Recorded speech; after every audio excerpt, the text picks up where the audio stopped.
fuck, man. It's been what, 2 years since you've been longer. I think it was 21. Do you? I'm sure you don't, but do you remember what episode you were by chance? 52. I remember you do because remember. It was, if you do them weekly, I was like, oh, it's like a year. Okay, so it's one something like that. Oh fuck! So this is gonna be I think 245. Nice. That's good. I haven't missed a fucking week yet, dude. Not one. Nice. And bro, that is where I have found success in this industry. Is just consistency. Yeah. Like, it doesn't really matter. I shouldn't say it doesn't matter. Of course it matters, like, the content you put out. But if you're consistent in putting out content, the right people are going to connect with you. Mm-hmm. And you build, it could be fucking like, who knows what, fucking gay basket weaving podcasts. Right. And if it's consistent enough, it's going to saturate the market. And then you're going to find the people that you're aligned with. Because, bro, if I miss an episode, and I've never missed an episode, but I've had a delay on release for like 8 hours or something like that. Yeah. That's probably happened 3 or 4 times in the last 4 years. And by fucking 9 a.m., there's emails like, where the fuck's today's episode? I mean, podcasts are taking over the media. Yeah. I mean, that's part of the reason that Trump won the election. Is he went on podcasts. Bro, I don't think it's part of the reason. I think it's maybe the reason. Yeah. Right? Because what are you on? Sean Ryan, Rogan, and Theo Vaughn. And bro, they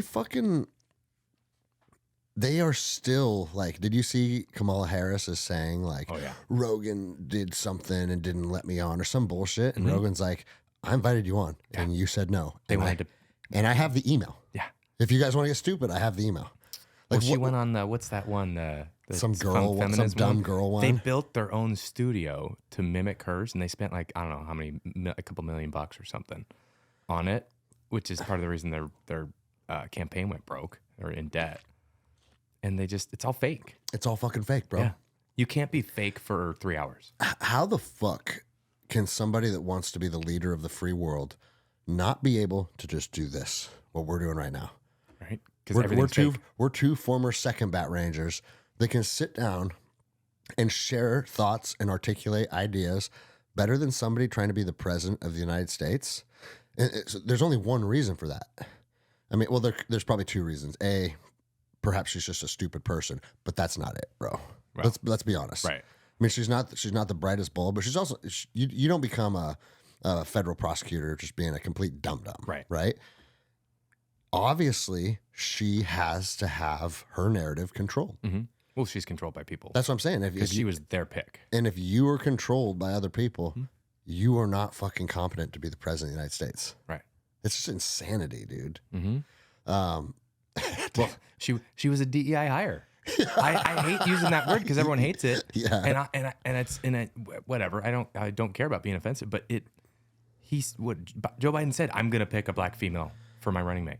Before he picked her. So that narrows it down to a few. So you're clearly not going from the most competent person. You have narrowed it down. And maybe the most competent person is in that category. Yeah. But we'll never know because you said it ahead of time that's what you're picking. That's exactly right, So dude. we ruled out people that might be more competent. And that's where all these fucking people are like so out of touch with reality when they want to say people like us are, oh, we're racist and we're homophobic and we're feminists. Like, give me a gay black woman president. Give me that. Right. If she's a fucking savage. Right. And she's fucking smart and she's articulate and she's going to fucking have the American people's best interests first. Mm-hmm. Period. That's all I fucking care about, dude. I don't care what her skin pigment looks like or who touches her vagina at night. Like, nobody fucking cares about that stuff, but you guys force everybody to care about that stuff to the point where it becomes a fucking circus. Right. Like, dude, that fucking, I just saw it this morning, dude. I'm Admiral Rachel Levine, and today we are going to talk about how climate change disproportionately affects black members trans of women. And it's like you're saying that was the most competent person for that position. That's not likely. Or that bald-headed guy that wears dresses that was stealing women's luggage. Stealing luggage, bro. They were picked because they are in that category. That's if anyone argues against that, you're willfully ignorant. What is the whole admiral thing? What is that? It's an administrative title. She's not in the military. He Yeah, I don't do Yeah, that. yeah, we're not playing that. That fat dude. That was an accident that I. Yeah. And there's a picture of health, right, for the health department. But bro, what I mean, I still don't understand. I mean, I understand that he's not in the military, but what made them falls under attach Surgeon General? Maybe something to do with that. That's probably totally separate. Someone's gonna call me out on that, but you dumb Rangers don't know what the fuck you're talking about. It's a total administrative title. She has no rank or authority. It was so they could call them the first admiral, first trans admiral. Yeah, admiral. that's my point, dude. What fleet are you commanding? Hey, I'm just gonna take a military rank. Hey, you know what, dude? I'm gonna take over this department of some government agency and promote me to Lieutenant Colonel. Yeah, doesn't that sound good? Lieutenant Colonel Anderson, right? Of your own podcast. that guy is disgusting. Can you imagine what he does behind closed doors? I don't want to know. I don't want to talk about it. Yeah, but it's we can take a deep dive down that if you want to. But I'm gonna be kind of hacky today. I'm just getting over some shit, dude. Everybody is. It's driving me nuts. Yeah, dude. It is such a breath of fresh air to see the nonsense getting rooted out. Mm-hmm. But this is what I don't understand, and maybe you can help me see this if there is a way of helping me see this. Why is everybody pissed off at Elon Musk for uncovering wasteful spending? That's your money, dummies. Well, they're being told to be mad about it by CNN or MSNBC or whoever they watch, by these people who I don't know how they're connected to the politicians, that mostly on the Democrats, but I'm sure there's Republicans that are getting the kickbacks, sending money to Ukraine, getting it back through USAID and all that stuff. That's what I'm saying. Through USAID, supposedly they were funding the media outlets. Of course. And so they control the narrative. And then you could go all the way down the rabbit hole of like BlackRock and Vanguard and all those companies that control everything. They have the, what is it called? ESG scores, the environmental, social governance. Have you heard of that? I'm not familiar, no. So I'll probably butcher it, and there's plenty of listeners that probably know that. But basically, it's these big parent companies that own all of the smaller companies. They own, I think it's BlackRock, Vanguard, and one other one. They own most of the stock market. And so they control it all, and they put out these ESGs that require you get a score based on, like, if you put out the rainbow flag during Pride Month, or if you hire a certain amount of trans people or whatever. And if you satisfy that, your company gets a better score. So you higher rating. Then you can they'll loan you more money. You get a stronger stock. Yep. And so it's all controlled by that. And it's what's their motivation? I don't know. It seems to be the destruction of America. Why? How that benefits them? I don't know. But it's all controlled by them. And on that note, there's those companies control both, like the Nabisco Kraft, all the crap food products that people put in their bodies, full of seed oils and processed sugars and all that. Yeah. And then they also own the pharmaceutical companies that have whatever it is that you're doing to your body, a corresponding you got diabetes drug over here, so we're going to prescribe you this over there. They sell you the poison and then sell you the cure, and they benefit from all of it. Don't you feel like a mass awakening is happening? Yes. I feel like almost anyone you talk to is like... And I'm always very careful because I do live in a microcosm. These 4 acres where we're sitting is like a bunch of CrossFit people, a bunch of jiu-jitsu people. So like if you're willing to walk through these doors, you've already said like, how can I be better? Right. Because sometimes I'll go into town and just be like, oh, fuck, this is a real snapshot. Mm-hmm. But still, like, more people are starting to think about like holistic health. Eastern style approaches to health and longevity, fucking like all the natural, like the cold water, red light therapy, the sauna, eating clean foods, not having, like you already mentioned it, seed oils, like all of these things I feel like are starting to become a lot more like common in conversation. Mm-hmm. Well, I mean, most people don't realize that they're putting stuff in their body that's poison. I mean, your average person that thinks they eat healthy, they're eating like kashi bars or whatever. I always throw that as an example because I think they use a bunch of like canola oil and stuff in there. And it's like labeled health food. And you know who Callie and Casey Means are? No. So Casey Means is a doctor. She was on like almost done with a surgical residency or like facial reconstruction stuff. And she's always been passionate about health and food. And she's fixing some fat lady's face so that she can breathe or whatever. And she's sitting there and all of a sudden has this epiphany, like, I'm fixing the symptom, a tiny symptom of the problem. what am I doing? And she walked away from it. So she was almost done with this residency. That would put her in like a category where she's making top money because it's super specialized. Yeah. And she decided to go follow her passion and do the righteous thing of solving Americans' health. And her brother, I don't know what his background is. I think he was in business of some kind, but they're both now working for RFK, and they're involved in the transition team. Not that transition team. And they are going to point this stuff out and say, you know, like they're all about like food and soil health and all that stuff. Well, and you see Sean Baker's doing that too. What's with the Rivero? Rivero, is that what it? Yeah. Where it's like natural, holistic approach to health. Or like, you can fix most of our chronic diseases with food. Fixing the actual problem instead of just putting a Band-Aid on the symptoms. What Mr. Hand puts into Mr. Mouth. That's the problem. Bro, it's not a very complicated formula. No. You know, I've been saying, it's funny because I've been saying eat meat and fruit pretty much since the podcast started, right? And because there was like Whole30, paleo. I did that for a while. There was like a bunch of different diets that in their foundation seemed to make sense, right? Like paleo. Hey, eat what a caveman eats. Exactly. Okay, cool, right? But then it's like, can a caveman eat an almond? Yes. Can a caveman eat honey? Yes. So let's grind up 6 pounds of almond into almond flour and bake a fucking cake. Not going to do it. And then mix, a pint of honey in it. And it's like, okay, I see what you're doing there. Yeah. No. This is a paleo cake. Like cavemen didn't eat fucking cakes, dude. And so it's like anytime someone makes, same thing with keto, right? It's like, hey, just eat high fats and go into a state of ketosis, and your body can function off of ketones. And then have you ever seen the fat bombs? Oh yeah. They're so delicious. Yeah. They don't always put the healthiest oils in there though. No, that's what I'm saying. You got to read the back. If it's fat because of soybean oil, then you're just making your body inflamed. Like every single diet, like in its foundation, is probably people are looking to be healthier.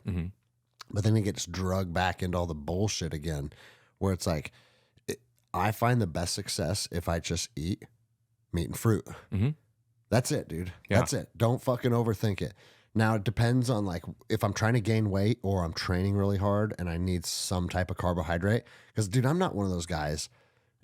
I'll lose more weight and get like I can get like fucking shredded when I cut carbohydrates out, but I don't feel like the best athlete. Right. When I cut short acting. Yeah. And I know like people that do like carnivore strict, they say they've got long lasting energy, and I don't know, maybe they have different body types. Yeah, there's different body types. Yeah. The thing that I've realized is that like we it's natural to go in and out of ketosis. I mean, if you think about the caveman, exactly, they might just be eating deer and elk for months, and then when spring comes around, he's eating berries. Like that's you're gonna pass out a whole bunch of berries, binging on apples and fucking berries. Exactly. And so for me, I went from just like meat, fruit, raw dairy, and honey, and whatever the Paul Saladino thing, and it was fine. But I just, for me, it was kind of tough going to work and be like, hey guys, you got to cook this, or you got to at the fire station, you got to do that, and it's like I could make it work, and I usually offer to cook, and I'd make burgers, and I'd just eat the burgers, and have some fruit. But I found that if I just stick to whole foods, real whole foods, at least 90% of my diet, if I'm in a pinch or something like that, I'll grab a protein bar or whatever. But I feel great. Like my wife's been on a sourdough kick, and I have no problem eating bread. And I haven't I judge it by like my leanness, I guess. I don't know if that's the best way, but bro, I can tell when I'm starting to get, the love handle. How you look and how you feel. Yes.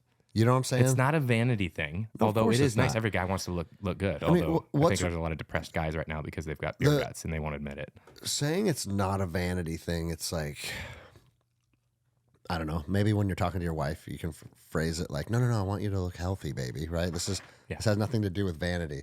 But at the end of the day, we want to look good. Right. There's nothing wrong with looking good. What's up, little man?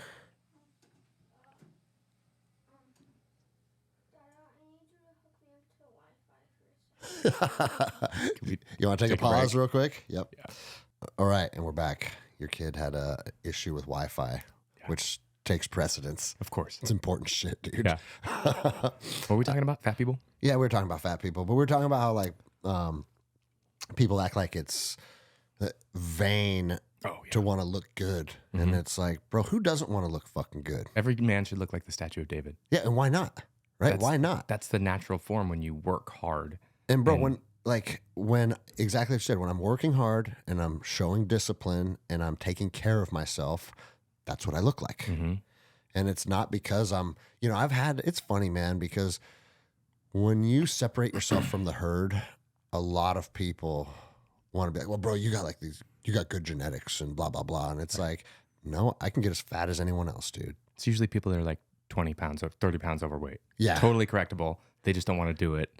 And maybe they've been in shape before and they're just like, it's judgmental. And it's like they want to bring you back down with them. I think at my worst, I was like 230 pounds. I'm the same height as you. Okay. It was not healthy. Yeah. And for me, that was just a symptom of depression. And of course, that's when I was drinking hard and at my lowest of lows. And I had a moment where, that was my come to Jesus moment, literally, and quit drinking. And instead of being addicted to drinking, I got addicted to working out and taking care of myself. And I've been able to keep it off since then. It's very easily. And I lift weights. I don't do a whole lot of cardio. I have an active job, but it's really not that hard. And there are 3 different body types, right? I don't remember the exact. It's like mesomorph and megamorph and ectomorph. Yeah. Yeah. And that's it. There is no fat body form. There is no obesity form that's normal. Well, that's the thing. You look at those pictures from 1960 in the beach. Mm-hmm.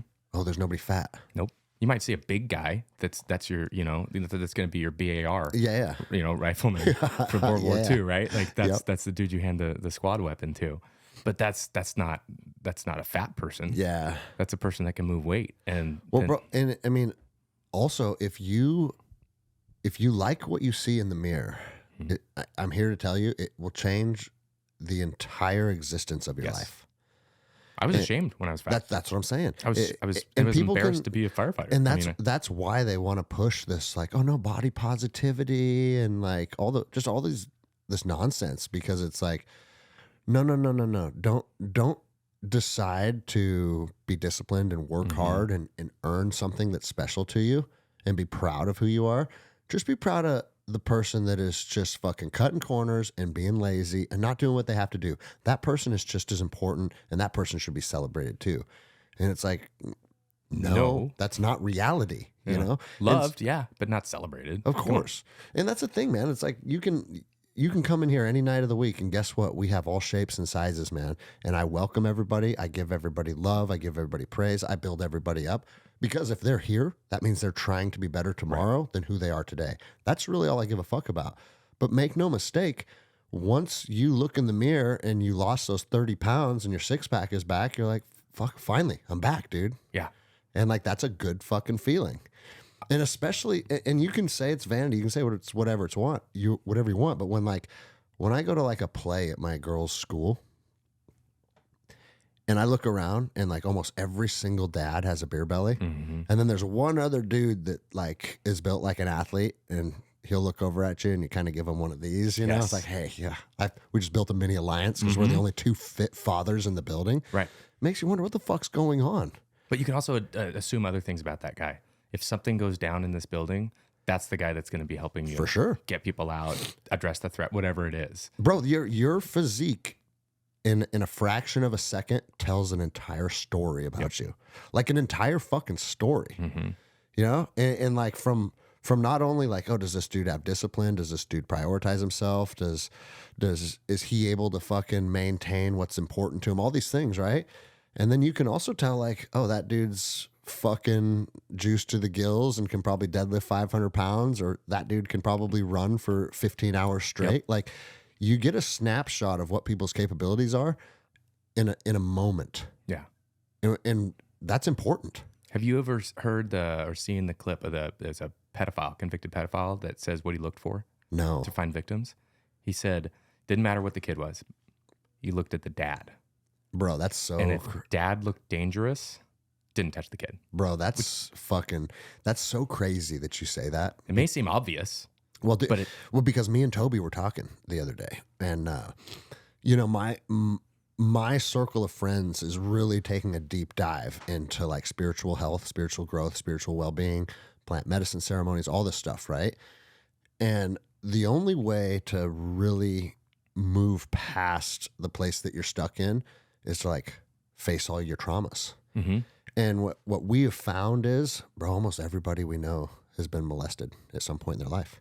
And what's cool about it is both men and women, there's like not shame attached to it anymore. Mm-hmm.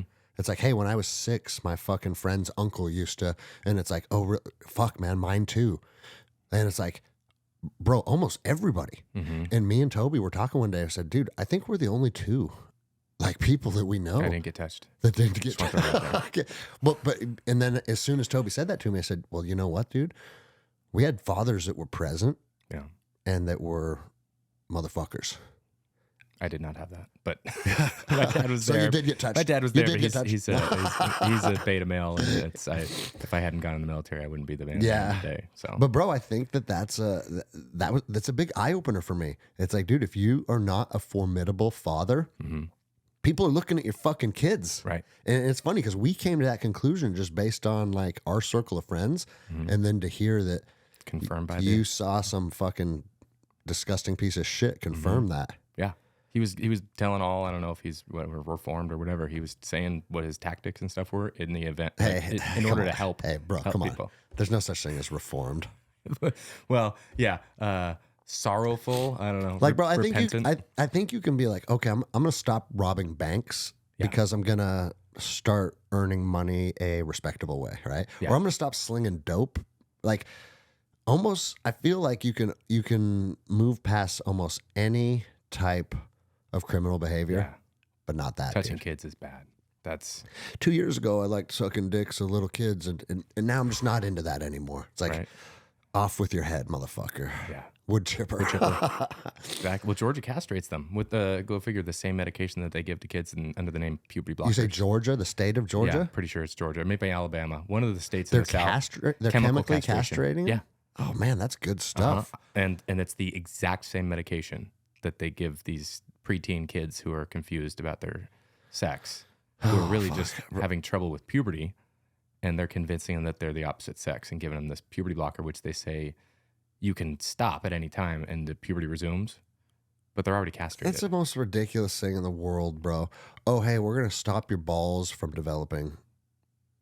And You'll then be fine. and you'll be fine. You'll be fine. Whenever you want them to develop, they'll just develop. Well, the thing is, they say, "Oh, you could change your mind," but they won't change their mind because the next step after that is once they are old enough, they give them, which is in the early teens, cross-sex hormones. So males get Bro, are we in a estrogen, fucking females episode of Black Mirror? Yes. Like, what the fuck is what is going on? Where that is, I mean, if you even have an idea that, hey, you know what, this little boy is confused about who he is, let's castrate him. Mm-hmm. Bro, you should be burned at the stake alive. Yes. Like, dude, it's not. And the thing is, like, people hear me on the show, oh, Crazy Anderson, getting like, bro, I'm the nicest fucking person. Ask anybody that trains with me, right? And it has nothing to do with, again, to go back to what we talked about, who you are, what your skin color is, who you fuck. None of that, dude. But if you want to castrate little boys because they're confused, like, name a little boy that didn't go through some phase in his 5th, 6th, 7th, 8th, 9th grade where he felt confused or nobody likes me or, you know, I don't fit in. Like, welcome to fucking puberty, dude. Mm-hmm. Well, like you were saying with this body positivity thing, it all comes from the same source, right? So the people that want Americans fat and lazy and unable to pick up a rifle and defend themselves, they want them disarmed. They want they want innocence of kids lost. Yeah, it's all the same agenda. It's all the same agenda, and it's as a Christian, it is Satan. Kids without balls, right, aren't gonna fucking fight you to the death. Right, but with my worldview, it's Satan and his army of demons that he brought along with him, and what better way to ruin a life than to start at childhood? And the thing is, like, there's in the Gospels, Jesus talks about how you need to have childlike faith, and that is, it's not like, okay, your dad tells you Santa Claus is real, so you believe Santa Claus is real. Now I can't have my kid listen to this podcast, but it is just this openness to the world, and that is what children have, is their innocence. And so that's why Disney and all these other things, they want to take away that innocence by introducing things of sexual nature, the school systems. And it's all people that are just, they're in my opinion, they don't have a belief in God, and it's, when you don't have that, you have a void that's going to be filled by a demon, quite frankly. And a year ago, even, I would have thought that I'm crazy talking like this, but I've had some experiences recently where it's become very real to me. The spiritual battle. I agree with you, bro. Yeah. And because I've become spiritual, and since I have, things have cleared up. But also, it's not just stuff. But mine's not through Christianity either, right? Yeah. I think the human being has a spiritual component to it, and if you're not looking at something that's greater than you in this world, and again, the physical existing things in our lives, man, I think you're kind of missing out. Well, yeah, I mean, if this is all big accident from an explosion of matter that came out of nowhere, and we're accidentally sitting here on this big floating rock spinning around a ball of gas, what is the matter? What's the point? Why are we even talking? Why do we try? Because that's where how people get to nothing matters. The nihilism. And nothing matters. You can take that two ways, right? Like if nothing matters, then I can just go kill whoever I want. I would do whatever I wanted. Nothing matters. Without any kind of restraint, I know what kind of human I am. Yeah. Which is what most humans are. And for me, as I've become deeper in my faith, I can feel it and sense it more. Can I tell you a story that happened recently? Please, dude. So I'll start back to when it was like 8 years ago. I was at my lowest of low. I was. I'll tell you what. Take it even a little step farther back, because I remember last time you said, "Man, I didn't really dive into like going into my fucking depression, my dark space." Because that's a story that's always good for people. I think all we got through was Sockham, the medic school, because we had so much fun talking about like fingers in the butt and stuff like that. Yeah, fake wieners. And so when I got out, when I got off active duty, I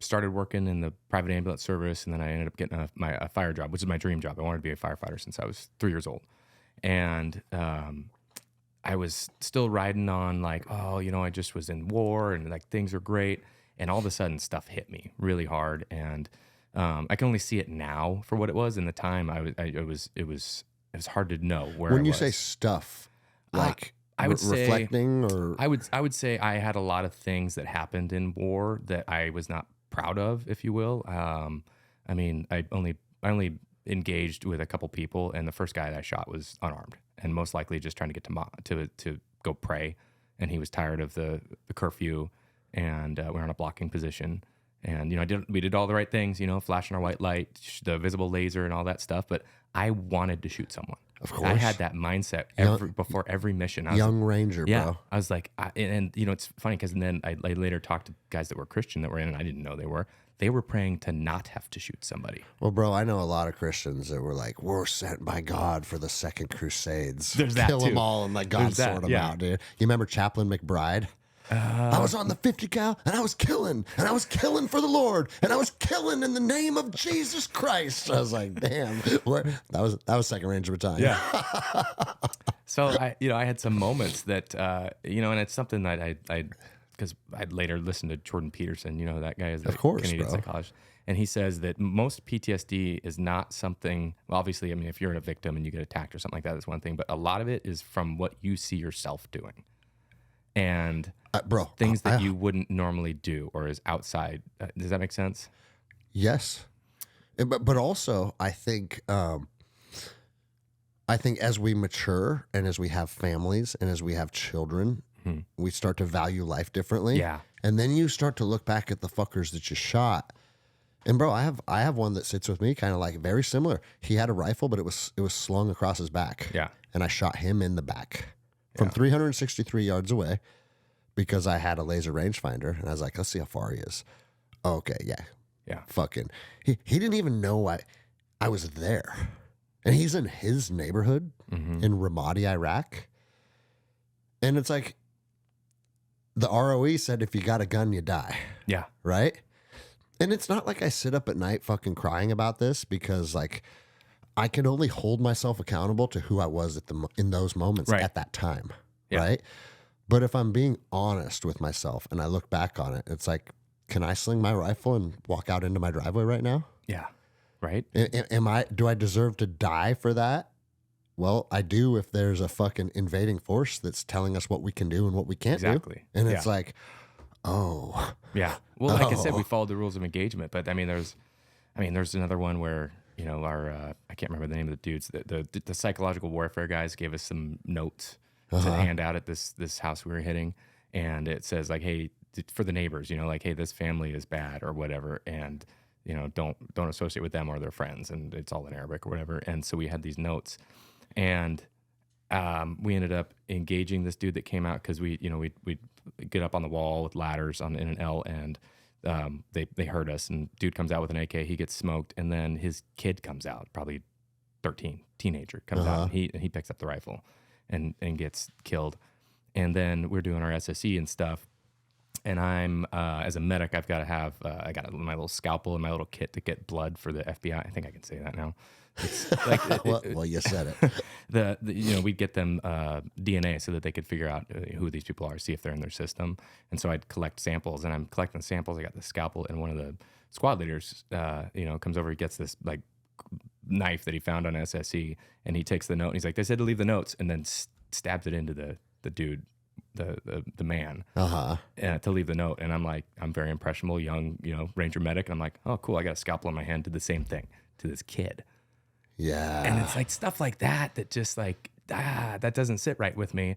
And I think it just weighed on me. And it's like, I always thought, oh, that's something cool. And there came a point where it wasn't cool anymore. That's what I'm saying. It happened right after I had kids. So you were right on that. It was cool when we were in because we were savages. And we were conditioned. I don't even necessarily want to say like conditioned with negative connotations, but the environment that we were immersed in was fucking like shoot first, ask questions later. Like kids die, laugh it off because they're going to be future terrorists anyways. Exactly. And like just not allowing any real connection with emotions. I've talked about this on the show lots, how the American warrior is all gas, no brakes, and they never hone the other side of being a warrior, the kind and gentle part of you. Right. Nurturing your feminine energy. Well, that's gay. The feminine energy is for women. Yeah. No, it's not, dude. Men and women both have to have a balance of masculine and feminine. Right. And as Rangers, it was literally fucking pegged masculine. Yeah. And we didn't understand our feminine energy at all. Love was not a word used. That's what I'm saying. You wouldn't say I love you, brother, or anything like that. No, dude. I tell my male friends I love them now. I do too. And it feels good, right? I mean, I have on my right arm, I have John 15:13 on there, and it's greater love hath no man than this, that would lay his life down for a friend. And we were all willing to do that. And I want to hear about the first dude you shot, though. I don't think we got the conclusion of it. You said you were white lighting him, like flashing light. So we were I was my first deployment. We were on a blocking position, and our rules were white light. You yelled because we had the little thing on our back of our rifle in Arabic. And I'm sure you translated it perfectly. Yeah, exactly. It was me and a couple other guys, and we were all yelling at this guy to stop. And he's still coming at us, white light him, still coming at us. And we had just gotten the PEC 5 with the visible laser in addition to the, instead of the PEC 2 that's just the IR. Yeah. And so we switch it to red, and it's like we're shining in his face and on his chest. And he's got multiple lasers on him, still moving. And of course, at the time, it's like everybody's got a suicide vest. If they don't listen to your commands, then kill them. And so we engaged. And so he goes down and we go up, and we did the whole like literally like the rolling him over, expecting to find a vest, and there's nothing. Well, and tell me if you experienced this, because on one hand that was true. Dudes were fucking rushing blocking positions, right? Especially in cars, But the thing is, it's like there may be an overwhelming percentage chance that he doesn't have any of that on him, and he's just a fucking idiotic Iraqi. Yeah, or maybe he's tired of the curfew. He's like, I'm going to go to mosque. Well, bro, because I saw it a lot where it's like, it's almost like they have no value for life, and they're just gonna see what you fucking do. And it's like, dude, what are you fucking doing? They were doing a campaign of trying to get innocent people killed because they knew that would look bad on the big scale, and they would mess with us. So who knows? Maybe he was told, we're gonna kill your family if you don't go charge this blocking position. Well, and bro, that's a real thing too. Yeah, like that's. Oh, what is James talking about? That sounds ridiculous. No, dude, that was like they used to fucking snatch dudes up and handcuff them to cars. And be like, you're going to drive your car into this fucking... find the hand attached to the steering wheel. you're going to drive your car into this fucking checkpoint, and if you don't, we're going to kill your whole family. Yeah. And it's like, fuck. An interesting thing about that is I had, so I fired 2 rounds and then I had a malfunction.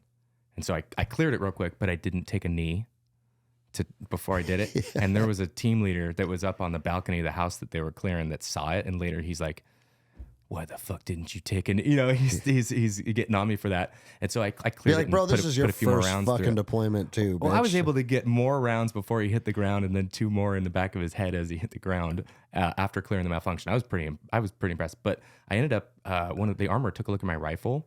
And so this is an interesting thing. They found that the sear that I had in my M4 was probably from an AR-15. It was not a full auto sear. So I did not have if I was to switch to full auto, my rifle would not have engaged in full auto. How does that happen? Well, they came to me because they knew that I had a personal AR and they thought that I did the old swapperoo. Oh, fuck. Yeah. Dude. So all of a sudden I'm like, no, I didn't even think of that. But, maybe, now it's on my mind. But so whoever had my rifle last and they ETS'd, I'm guessing that they swapped it out so they could have a full auto sear on their AR. Good for them, dude. Well, but the thing is that they're not compatible. So the guy that guy doing that then put me into combat where I had a malfunction after 2 rounds when I needed it. Thankfully the guy wasn't shooting back at me. But well, did you not train with that gun? Well, I never in full auto, and I guess I didn't ever have. They assumed that my gun was dirty. I showed them. I was religious about cleaning that thing. Well, dude, I was a medic, but I was a gun guy. I love guns. Everybody wants full auto. It's not. If you can make my personal AR that I have in my house right now for home defense full auto, I'd be like, no thanks. It's just a waste. It's going to make your suppressor dirty. Exactly. It's going to make my fucking gun dirty, and it's going to cost a lot more money. Yeah. So that was an interesting thing that happened in that. Another brain stamp I got was, which maybe a minor thing, but something that sticks with me is we had. So my first deployment was in Tikrit in 2006, and so it was like the heat of GWAT, and we did 92 missions in 90 days, and every night we were going out in some follow-ons, and there was a sister platoon that was working out of the same base. They had a situation where they had enemy wounded, and they called in Casevac for them, and I don't think anything went wrong or anything like that, but my platoon sergeant told me, he's like, hey doc, we don't have enemy wounded. He's like, we're not wasting our resources for that. And he goes, I don't care if you have to put your foot over their mouth. We don't have enemy wounded. And literally like a week later. Literally telling you to commit a fucking war crime. Yeah. Like, fuck, dude. Yeah. And so I mean, that's a cool thing to say. Totally. It sounds badass. Mm-hmm. And he is a badass. I mean, he was very good at his job.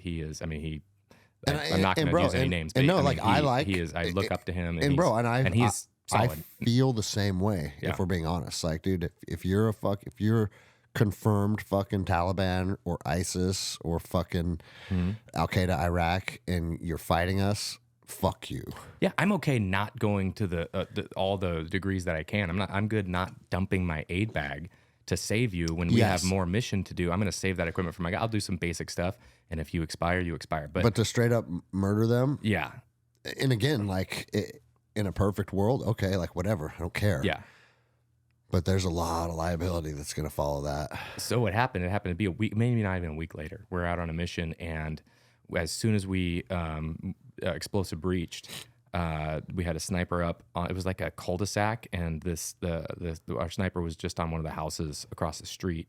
And so the mission's in the cul-de-sac, and he's down the street away across the street. And a guy comes out from this house over here. He comes out with his AK because he hears an explosion, right? Yeah. So our sniper just picks up dude with an AK, sends around. He hits him above the clavicle at a downward angle, and dude squirts right back into his house. And so I got tasked by my platoon sergeant to go with a squad and go clear the house. And so we go in there and we go in, breach, clear, and he's standing in the hallway just staring at me. And I order him, I have him get down, and he's standing up. He's still, he's obviously wounded, but as he lays down, that's in the back of my head. We don't have enemy wounded. And it's like, I already knew from that point, based on where the mission was, where the target house was. Yeah, that this he's guy's not the probably target. not probably not related. Probably Yeah. just doing what I would do if I heard an explosion in my neighborhood. And so I've got that in my head, but I also we don't have any wounded. And I got my boot up, and I'm like inches from his face, and he's probably like, isn't that an insult in their culture? The bottom of the shoe. So he's like, what is that? Bro, Great. Yeah, you shot me, and now you're showing me the bottom of your Right? fucking boot. And then I'm like, and I just I shake it off. I'm like, no, I'm not doing that. So I start treating him. We get him out of there, and we didn't call in a helicopter. We were using Strikers at the time, so we get him in the back of the medical Striker, and while they were doing the SSE, I treated him, and I ended up, the bullet went from his clavicle. And I don't think I found an exit, but it obviously traversed somewhere in his chest. It didn't hit anything major because he was still alive and had a decent blood pressure. And so I sealed up his wounds, and I put a needle in his chest to decompress him. Did that several times, and then I started getting blood coming out, and I'm like, oh, cool, I get to do a chest tube. And so that's like a surgical procedure where you cut into the side in between the ribs, and so put a chest tube in him. Dude, what's that like doing it with on a conscious patient with no fucking pain meds? Well, the funny thing is there was another medic with me, my the senior medic to me, and I had started an IV and had a bag of fluid hanging, and I said, hey, can you give him some Versed and morphine? Versed is what they give you right before you go in the operating room. Okay. That kind of knocks you out. You don't remember. It's has amnesic properties. So I said, hey, give him some Versed and morphine. I'm going to put a chest tube in. And he put it in the bag. So instead of, I wanted it right in the vein, so it's all diluted. So and he's barely getting any. Yeah, I ended up giving him another bolus of it, and he was a little bit out of it, but he was very much awake, and it's painful. You're spreading the tissue of the ribs apart, so it's like you make an incision over the rib, and then you take these forceps, like these curved forceps, and you punch into the chest and then spread. Oh, just open it up. Oh yeah, you open it up and then you stick your finger in there and you feel around. And they teach in SOCM, like you're looking for lesions and adhesions, something you just repeat over and over again. I don't really know what we're looking for. I'm like, I'm going to put the tube in anyway. And so, when you opened it up, did you get was there a tension there was definitely a change happening? in pressure that happens. And he had blood in there. So get the tube in, and then we sew it in with sutures. So it sewed it in, tied it up. And we had a protocol that was, once you get 500 cc's of blood out, you clamp it off, because you don't want to stop it from clotting, and just keeps going. And so, I don't understand. So if he bleeds, so blood's coming out of the chest. So blood's in there because there's some vessel, probably the subclavian artery that's hit, and dumping it into his chest, causing his lung to not be able. So there's a pneumothorax. You know what that is? That's when you just pop it, air comes out. Yeah. So a hemothorax is when it's blood filling the cavity. So the same concept, but it's blood instead of air. Your lung can't expand. So it allowed his lung to expand, and then the blood is coming out of the tube, and it was enough that I first of all, I didn't have anything to catch it in. He's just bleeding all over in the back of the Striker. So I had this igloo cooler that I dumped out with someone's lunch, and caught it in there. And then I was like, oh, that's 500 cc. Sure, clamped it off. And I don't think we did much else for him. Just kept him warm. And he was able to sit there while we finished our mission. I was like, hey, it's a low priority. He's I don't even remember the categories. Nowadays we call him yellow, intermediate. He needs a surgeon. He's going to die at some point, but he's got some time. And so we ended up bringing him back by the ground into the hospital. Where were you at again? Tikrit? We were operating out of Tikrit. I don't know if this was in Beji, maybe, which is just northwest of there. Okay. And so we bring him back to, I think it's Diamondback is the fob. Could be wrong. That might be Mosul. Either way, Tikrit.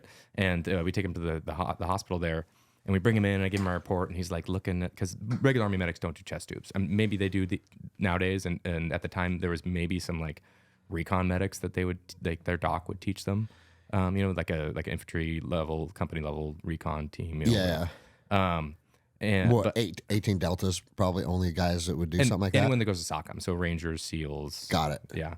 And so he's looking at this chest tube, who put the chest tube in? And I was like, me, and he's like, okay. And he goes, how much did he, bleed out? And I handed him the igloo cooler, right there. And he's just like, what, who are, we don't wear patches or anything like that. He's like, who are you guys? We're like, other forces. I can't remember what the thing said. We can't tell you. Yeah, right. It's like, our hair's long you got your rank on there. You're a specialist. Cool. You can't be that cool, And so he lived. He ended up living. Which is funny because my how do you even know that you actually keep tabs on the shit? Yeah, I didn't personally, but somehow they found out. I think our docs maybe did follow up because they want to know about our care Okay. and everything. And so it was like, a couple nights later, my platoon sergeant, who the one who told me that we don't have any wounded, was then bragging. He's like, hey, your medic here, kept this dude alive that was shot in the chest. And so, kudos or whatever. I don't remember what happened. But, and you're like, did you tell him I almost killed him under your orders? No, I never said that. Never said that. I was like, he's a scary guy at the time. Now he's done a medicine retreat and he's a totally different guy. Bro, all of us are. Yeah. But I also think that's just a natural progression. Mm-hmm. Bro, you can't go from that life. And even what you're doing now as a firefighter, like, sure, you still see trauma and you still see like fucked up shit and you have to deal with like heavy things. But just the whole environment of war is something that people you can't fully understand unless you were there. Certainly not politicians in Washington that are just eager to send people. No, I know. They have no idea. Bro, I've said on the show for a long time, like, if Congress makes a declaration for war, they should have all their names in a big barrel. And they should draw out like 5 random names, and you're on the front lines. Yes. Now you're not going to be in a stack kicking a door because you don't have the tactics and the SOPs, right? You're gonna have to do some kind of ride along. But yeah, you're doing ride-alongs, and you are going to put your physical body in harm's way because, bro, like, if you declared war against another country, if you had the ability to do that, if you thought it was serious enough to send our sons and daughters, you'd be willing to risk your body for it. Oh, yeah. And so would I. Right. Even as a 45-year-old man, it's like, hey, dude, if I'm going to send our fucking 18-year-olds into the fucking hornet's nest and I have the ability to say that it's important enough to do that, I would have no problem saying, hey, Greg, you have to go too then. Okay? Same with our founding fathers. That's right? what I'm saying. I don't know how many sessions of Congress later they became a bunch of pussies. Bunch of fucking pussies, dude. But the early ones, they participated in the war. They won the country, bro. Right? Like, that's how like my fucking picture of William Wallace, Alexander the Great, Genghis Khan. Like, go back and look at any of the fucking like really renowned military leaders, always leading from the front. Yeah. Even in World War II with General Patton and whatnot, like, they were in the mix, dude. Yeah. And now we've gotten so far removed from that we allow men in suits that don't have the capacity. Or men in dresses. Yeah, or men in dresses. Congressmen. That don't have the capacity to fucking even be a violent man, telling you to go be a violent man. Right. Like, it's fucking... Well, we got Joe Kent in there now. Oh, yeah. So shit's going to change, dude. Yeah. Shit's going to change. I was just thinking, the scariest mission I went on, and this former platoon sergeant, by the way, makes fun of me because I was scared of this. But the scariest mission I did on that deployment was, I don't think any rounds were fired at all. We infilled, we did an offset infill, so we were dropped off like 6 kilometers away. And then when they looked at the maps, they thought there was a completed bridge that we could cross over this big ravine. And it turns out it was not close at all. It was 2 steel beams going across. I'm probably exaggerating because it's been so long, but maybe 200 feet across, and it had to be 200 feet down. And once we got there, it was like everybody kind of did a powwow on the other side, like, are we going to go across this? Like, is it that important? And I mean, I was joking, like, hey, if any of you fall off, I'm just taking a blue chem light, which was what we'd use for dead bodies, And just throwing it and over. I'm going to throw it over the edge, And so we ended up going, and bro, isn't that crazy? I mean, I'd say it's maybe 10 inches wide piece of steel. It was in every, I don't know how many feet, there was a, what do you call it, where they're put together. Like a rivet? Yeah. Okay. Yeah. Like and so you had to step over something. Okay. And I would say Did you crawl? Some guys did. And some guys just walked. Somebody was calling guys pussies for doing that. So of course and I'm terrified of heights. Well, bro, you know how at Ranger School you got to walk across the beam? I didn't go. Oh, you never went to Ranger School? No, I did 3 deployments and I would have had to re-enlist to go. So they were sending guys in between deployments. Okay. Medics. As a medic, it's not as, line platoons, if you don't get your tab. I wish I could go back in time and re-enlist for another 4 years. Well, there's an event in Ranger School where you have to walk across a log that's 50 feet up in the air, but it's above a lake. Okay, yeah. Right? So if you fall, you just fall in the lake, right? This was rocks. But yeah, it's very different, right? But you see some guys like even above water is like, oh fuck, Yeah. you know.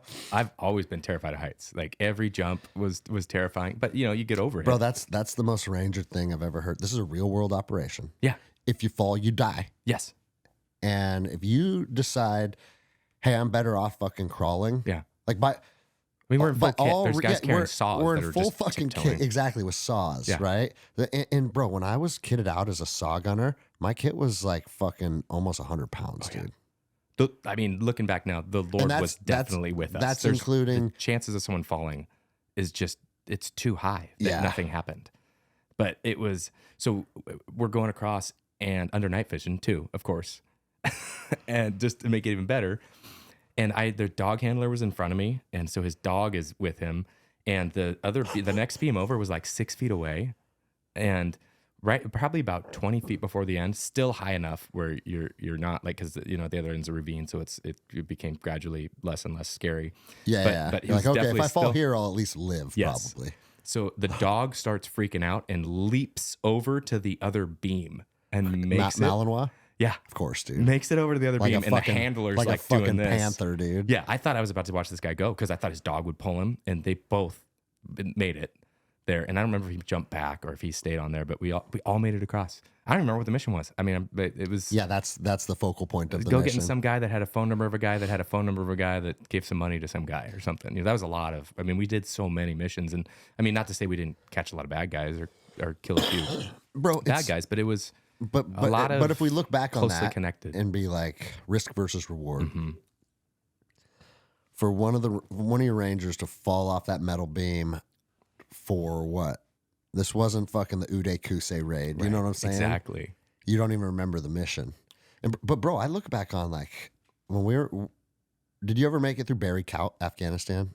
No, I was in like southeastern Afghanistan out of like we'd worked out of Sharana, which is in Ghazni, I think, and then Salerno. We worked in Salerno a lot, and then some out of Bagram. So same thing, bro. We're just doing fucking patrols and movements to contact.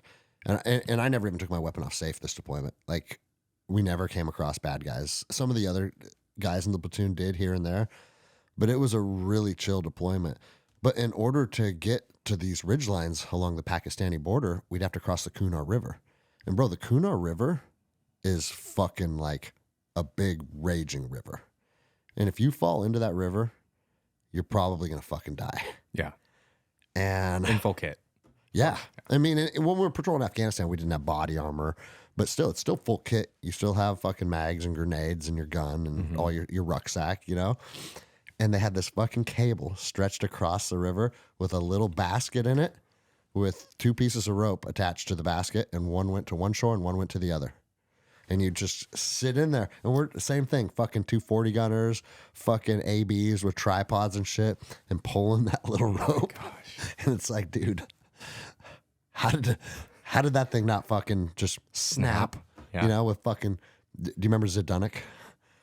He was, now you were in after me, so you don't, Yeah. I feel like, I was, for some reason, I feel like we're the same 06 to era. 08. I Yeah, was like so you wouldn't know any of my guys.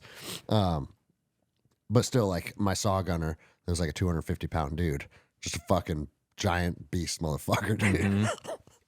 It's like just going across the fucking, this raging river in a little Afghani, rickety, all rusted out and shit.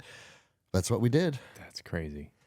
And I heard someone actually did die there after we left. I'm picturing the scene from, did you ever see that movie, is it The Outpost? No.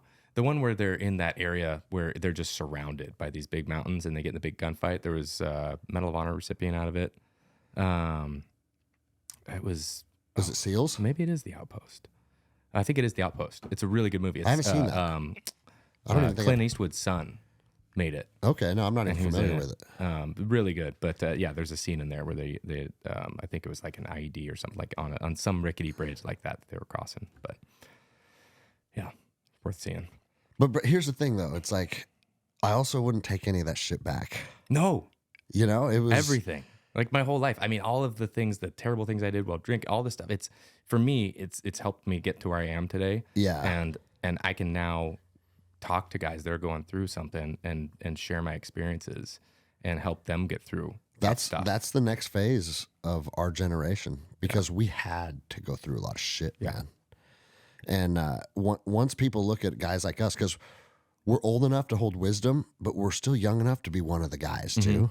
And so like your guys that are in their 20s and 30s can kind of lean on us and be like, oh, fuck, bro, you felt that? Because like if guys like us can give them a pass to kind of open up and be honest about it, it's pretty freeing. Yeah. So then talk to me about like, I'm glad that we got some of your war stories because. Oh, I got a couple more.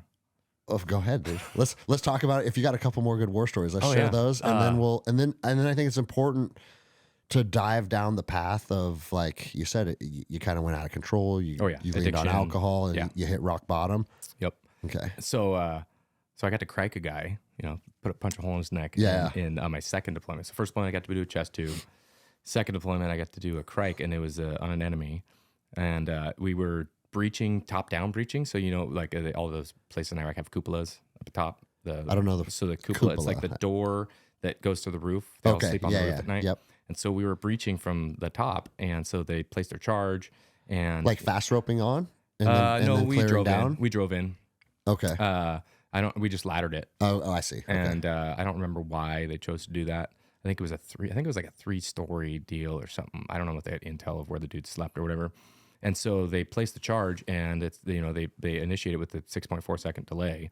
And so some dude was right near the stairs. Here's the pop of the charge, and he goes to investigate. And right as he gets to the handle, the door blows in with I don't know if it was ECT or C2 or whatever, but knocked the whole door in. And I'm in the stack, and this is my second deployment. I'm not just on blocking positions. I actually get to go in and clear, and I'm excited. And so I go in, and I'm like, fourth person in or whatever. And all of a sudden someone's like, hey, Doc, there's a guy under the door. And I'm like, oh, crap. So I had to stay out there, and then I dragged this guy out, and his face was just destroyed, and his, like, hit holes everywhere. He was still alive, still breathing. And I was like, oh, cool, I get to crike. And we were, it had like a, I don't know, maybe a 3-foot, what do you call it? Up around the roof. I should know this as a firefighter term. I'm blanking right now. Like a parapet wall. Okay. And so we were taking sporadic, like just like fire, random here and there. I'm sure that they just saw commotion and were shooting. So it wasn't effective by any means, but we had to stay down. And so I get to, under red light, try to crike this. And he's a fat guy too, which makes it even harder because you can't see, like on a healthy guy, you can see his Adam's apple and figure out where you're supposed to go. And I'm just looking at just mush. And this guy, I'm like, oh, I'm going to drug him up. So I started an IV on his arm. And then I give him the forgetful juice, the Versed and stuff, and it just starts flowing out his bicep because he's got holes in it. And I'm like, oh, well, here we go. Give him an IM injection. And I had another medic with me who's basically holding him down, and I'm just start carving away, and I'm cutting, and he's reaching up, and it took both of us to like get through and get this. And it's because there's so much trauma to the mouth. Oh yeah, his face was just destroyed. It looked like that picture of the Marine that was that had a blasting cap in his mouth. Yeah, it was similar to that. Okay, so then like the airway is just completely fucking. And the thing is, I didn't carry, like my first deployment, maybe my first few missions, I carried a laryngoscope and endotracheal tube. So like when you go for surgery, and it's like a blade, you lift up the mouth, and you put the tube right in their trachea. And I carried that. I have one of those for some reason. Well, yeah, you might never know.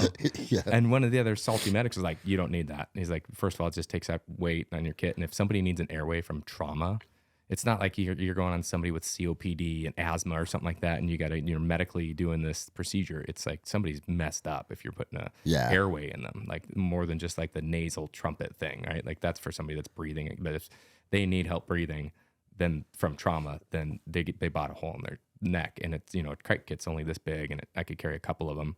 So that's all I had. So so he needed an airway. That's the airway he got. And it was just a bloody mess. It was just like as soon as you pop in, it's just like just blood's just spattering out, and it's gnarly. So he had holes through his lungs and shit too. Oh, yeah. Probably. Yeah, he ended up dying. We didn't use our Casevac or anything because we had follow-on missions. We ended up taking out like I don't know how many houses, not taking them out, but clearing a bunch of houses. And so they were like, we got follow-on stuff. You get with him. They were like, can we just call an ambulance? Like, do they have an ambulance like service? A local? Yeah. And so they do. They called. We got him on a stretcher. We get him out down through the house. And, I've got his face all bandaged up. He got this tube. But if he was in the target house, do you not know who he was? I don't know. I never found out who he was, or I don't know if maybe it was a dry hole. Like, I don't remember exactly what happened. Because it's surprising they just let locals take him away if he was. Yeah, that's a good point. I didn't think about that. That's a good point. That's above your pay grade. Maybe they had already found the guy, or maybe, like I said, since there was follow-ons, maybe it was not a priority. House. Yeah, not the correct house. Right.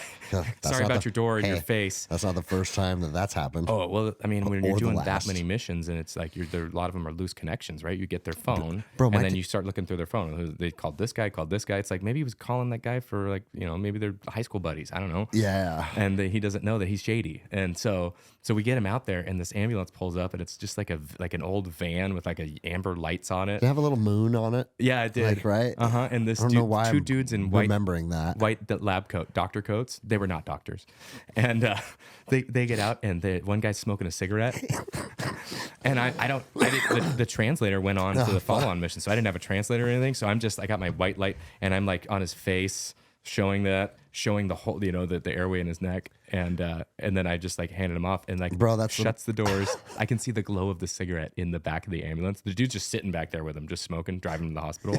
Bro, that's the most war story I've ever heard. Because you're on the rooftop.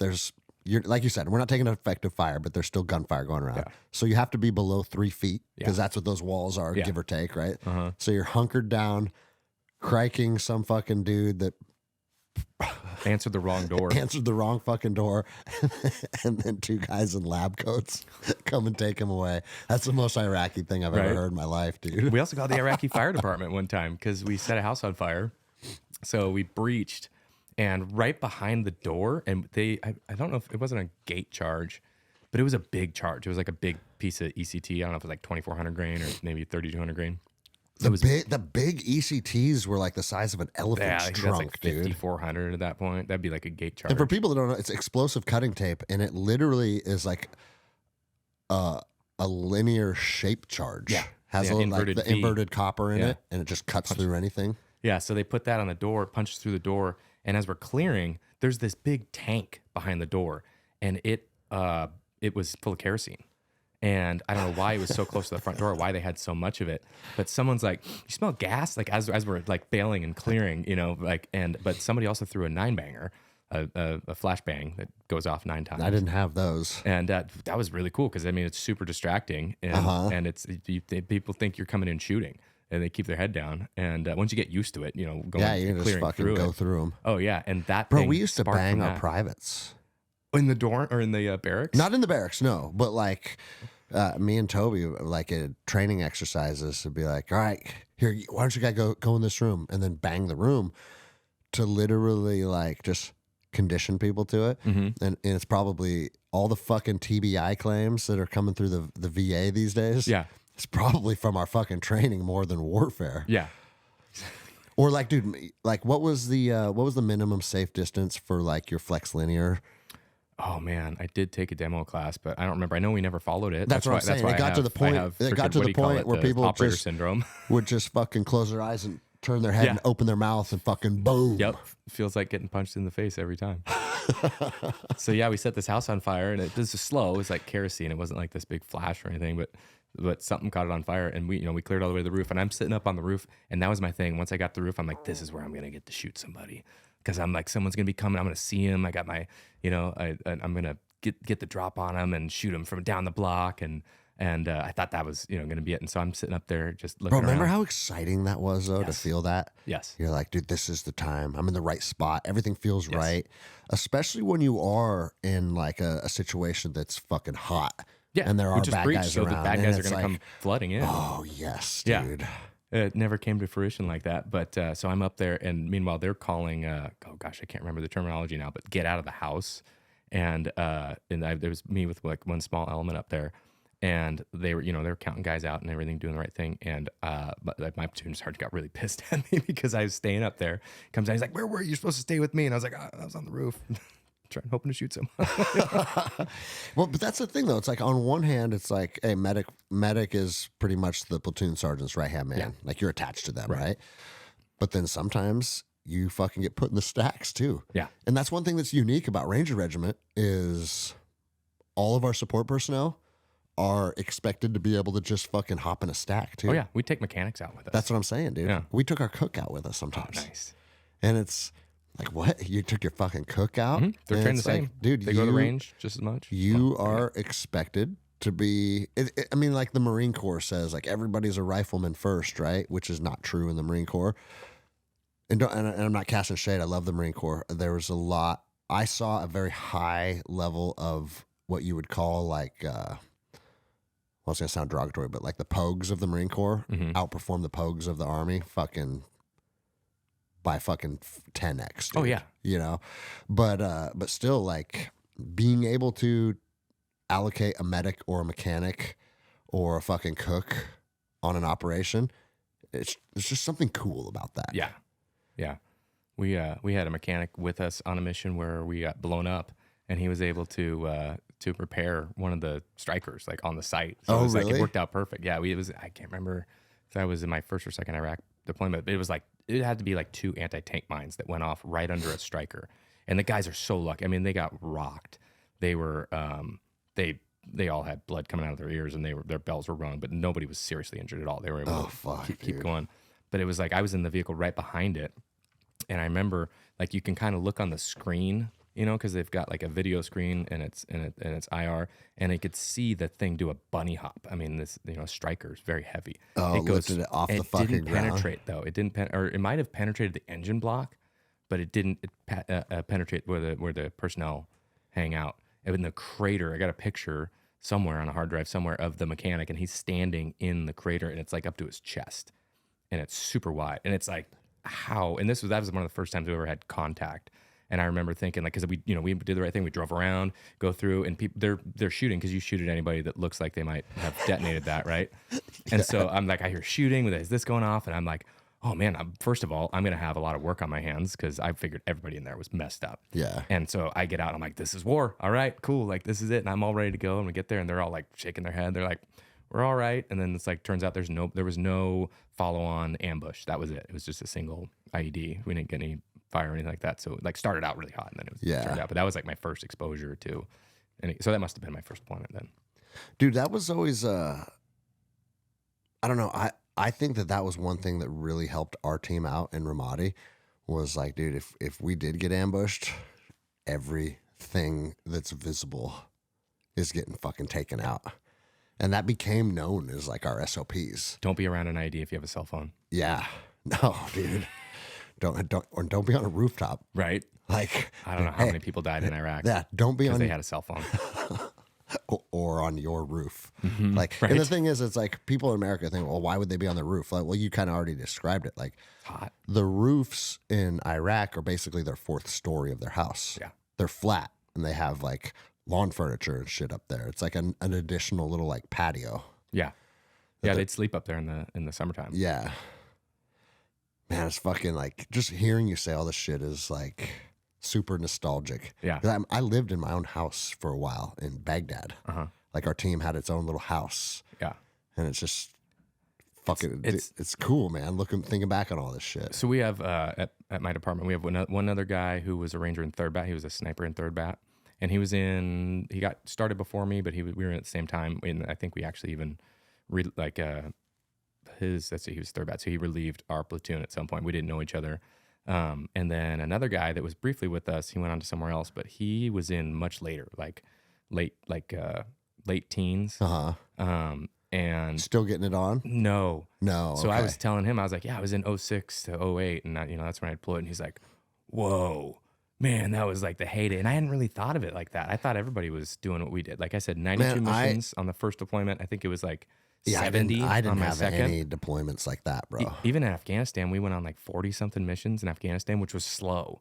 And I mean, one of those I ended up, the only time I ever treated, other than minor stuff, treated a guy, one of our own guys that got hit. And we were going after some foreign fighters, like some Saudi dudes, some like, like, I don't know about your briefings, like your intel guy briefings, the nerds with the glass, and they're like, they would always say like, you're probably going to take fire. I don't remember exactly how they said, but when they said something, you knew like, okay, that's no crap. We're gonna have some resistance. And this one, they were like, these guys are going to fight you.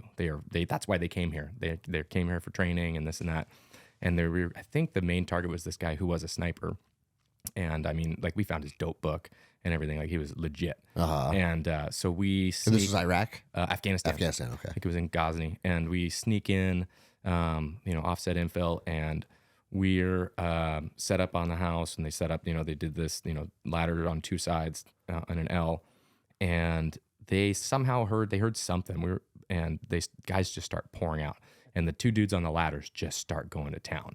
You can see their suppressors just red hot through your nods. Yeah, they are just getting it on. And I actually have the ISR footage from that. And it's like at one time I counted, and it was dozens of guys coming out. And then at one point they start throwing grenades at us. Before that we go up to breach and so guys move up, breach team breaches. And then it was after that they start throwing grenades at it. There was one on the corner window. There was a guy with a PKM that was, and we were in this like courtyard. Yeah, shit's gnarly, bro. Yeah, I never got to be in any shit like that. Biggest gunfight I've ever been in. I didn't fire a single round. I was pulling security away from it, expecting people to start pouring in. I'm like, I'm gonna be the only one looking this way. You know what I mean? Like I'm gonna just start smoking them because I didn't have any shot or anything. And then they breached, but then they started tossing grenades, and most of them were ending up on the roof of this compound, because in Afghanistan it's like you have your outer wall to the compound, and then the compound itself. Yeah, this is like a U shape, or I guess it might have been it was U shape within the compound, but the roof is, I don't know, as wide as this table, and so there's a lot of roof space, and the grenades, most of them were landing there, and like I think one of them landed outside, and at that point we decided we were going to pull back and just bomb the place, and so but then in the process of pulling back, one of our guys gets hit. And he takes a round to basically, I thought at first it was a Forrest Gump injury because it hit him like right top of his butt. What ended up happening is it hit his pelvis, shattered his pelvis, deflected up into his gut, went through his gut, his bladder, and ended up a couple pieces lodged in his chest cavity.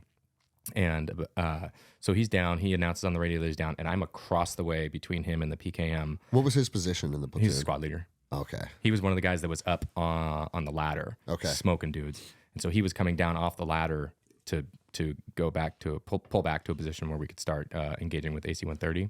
And so he goes down, and they drag him to the corner of the building.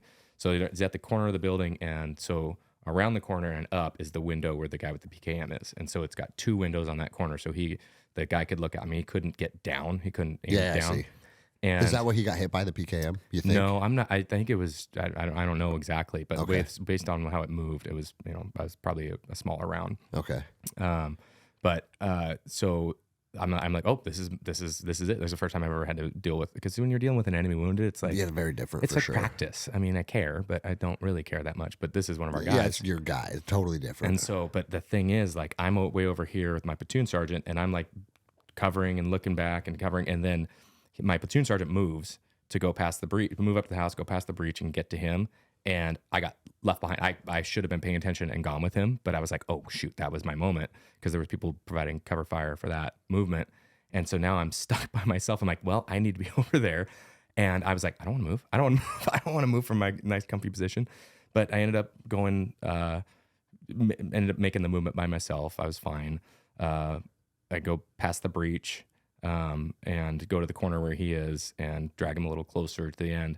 And while I was doing that, when one of the teams was trying to take out this PKM gunner, and the windows were just high enough that you couldn't get up in there. And so one of the guys gets down on a knee, and I'm watching this while I'm kind of assessing him and everything. And it's, I don't know, maybe 10 feet in front of me. The guy gets down on a knee, and the other guy stands up on his leg and tries to dunk a grenade into the window. And it falls back down. So everybody's just, I hear grenade. Oh, fuck. And I'm like, wait, no, you're supposed to say frag out. Yeah. Grenade means incoming. Yeah. And so they yell grenade and back. And so like I did the whole like, all right, doing the whole cover your patient thing, but like what's going to happen here? Grenade detonates. I remember, I don't know why, but I was looking up and I could see the blast in my nods. And of course, luckily they go up and out. And so like I said, we were maybe 10, 15 feet away.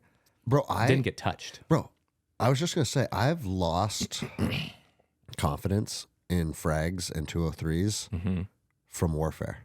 Right? Like I dropped a 203 on top of inside. That's a different story. With overpressure and stuff. Yeah. I mean, I don't know. I've never shot a dude with a 203 inside, but we shot a dude with a 203 in an alley, and bro, it hit at his feet, and like puff of smoke, and then we're looking, and he gets up and runs out of the alley, and it's like I thought. I forget what the kill radius 15 is. meters, 15 you're meters, supposed to be right? dead. Bro, and I'm 15 feet.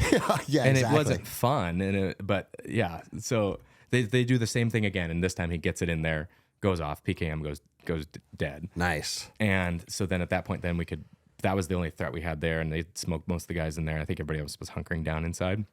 So I do my quick assessment. Yeah, I want to hear how you treated the pelvis injury. So I didn't know. All I knew was a hole. He had one hole in his like a upper butt. Okay. And so he was awake and joking. And I mean, like, I remember somebody got burned by a suppressor because we didn't have those nice covers on him. Yeah. And then they were making jokes because I tore his pants open and someone's like, oh, look, he's got a tiny dick. They made tiny dick jokes. And then, somebody came up, like another squad leader came up and said something about some concert tickets. Hey, man, if this does, I think everyone was on the same page thinking he's it's just a butt fine. shot. Yeah. And he was stable, but only because he was in deep shock. But he did say that a couple times, like, I'm going into shock. And I'm like, you're okay, buddy. And so I think I did put a tourniquet on just because we were taught that even if it's not pumping out, it could be doing something inside, and you don't. How want do you to miss tourniquet? that. I don't understand how you tourniquet. So it was when I said upper butt, I'm wrong. It was actually below his butt. Okay, so you just way high up on really his high groin. thigh. No, on the backside. Yeah. And okay, kind of the side, and so I got it as high up like as I could on there, and I'm sure it wasn't compressing on anything, but it was just like the only thing I could do. And then other than that, we just because there was blood that was coming out, and later I found out. This is kind of interesting. Later I found out the blood was coming out of his rectum. Oh shit! And that was because it hit bowel.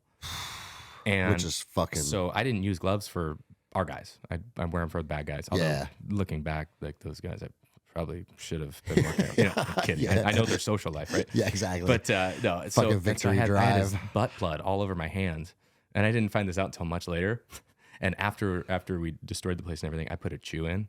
Some Copenhagen, and I just basically brushed stuff off. So I fully put his ass butt blood in your mouth. Yeah. So back to here, we'd get him on the litter, and so we had to get far enough away for them to engage with AC-130.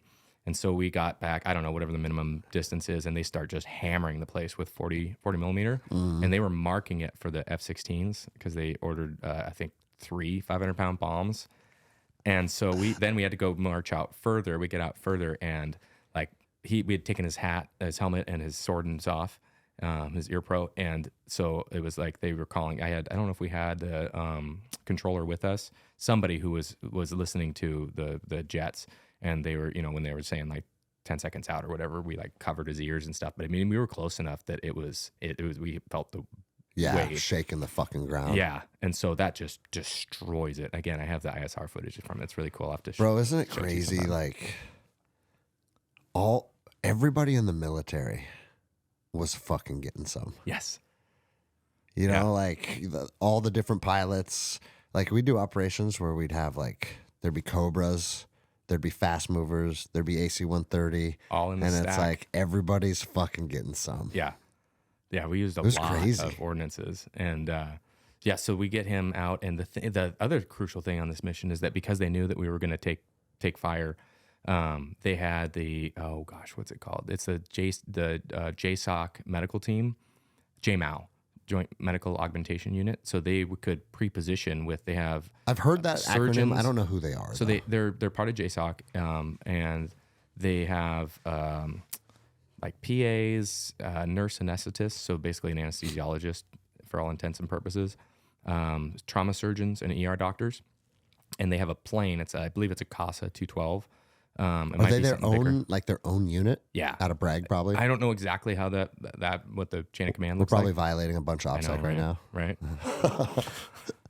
And so they were pre-positioned at the closest airstrip, and they've got I think 2 or 3 surgical tables that they can operate at the same time. And they can open you up. And so with this guy, and also we had one of their guys on the mission with us, the anesthetist.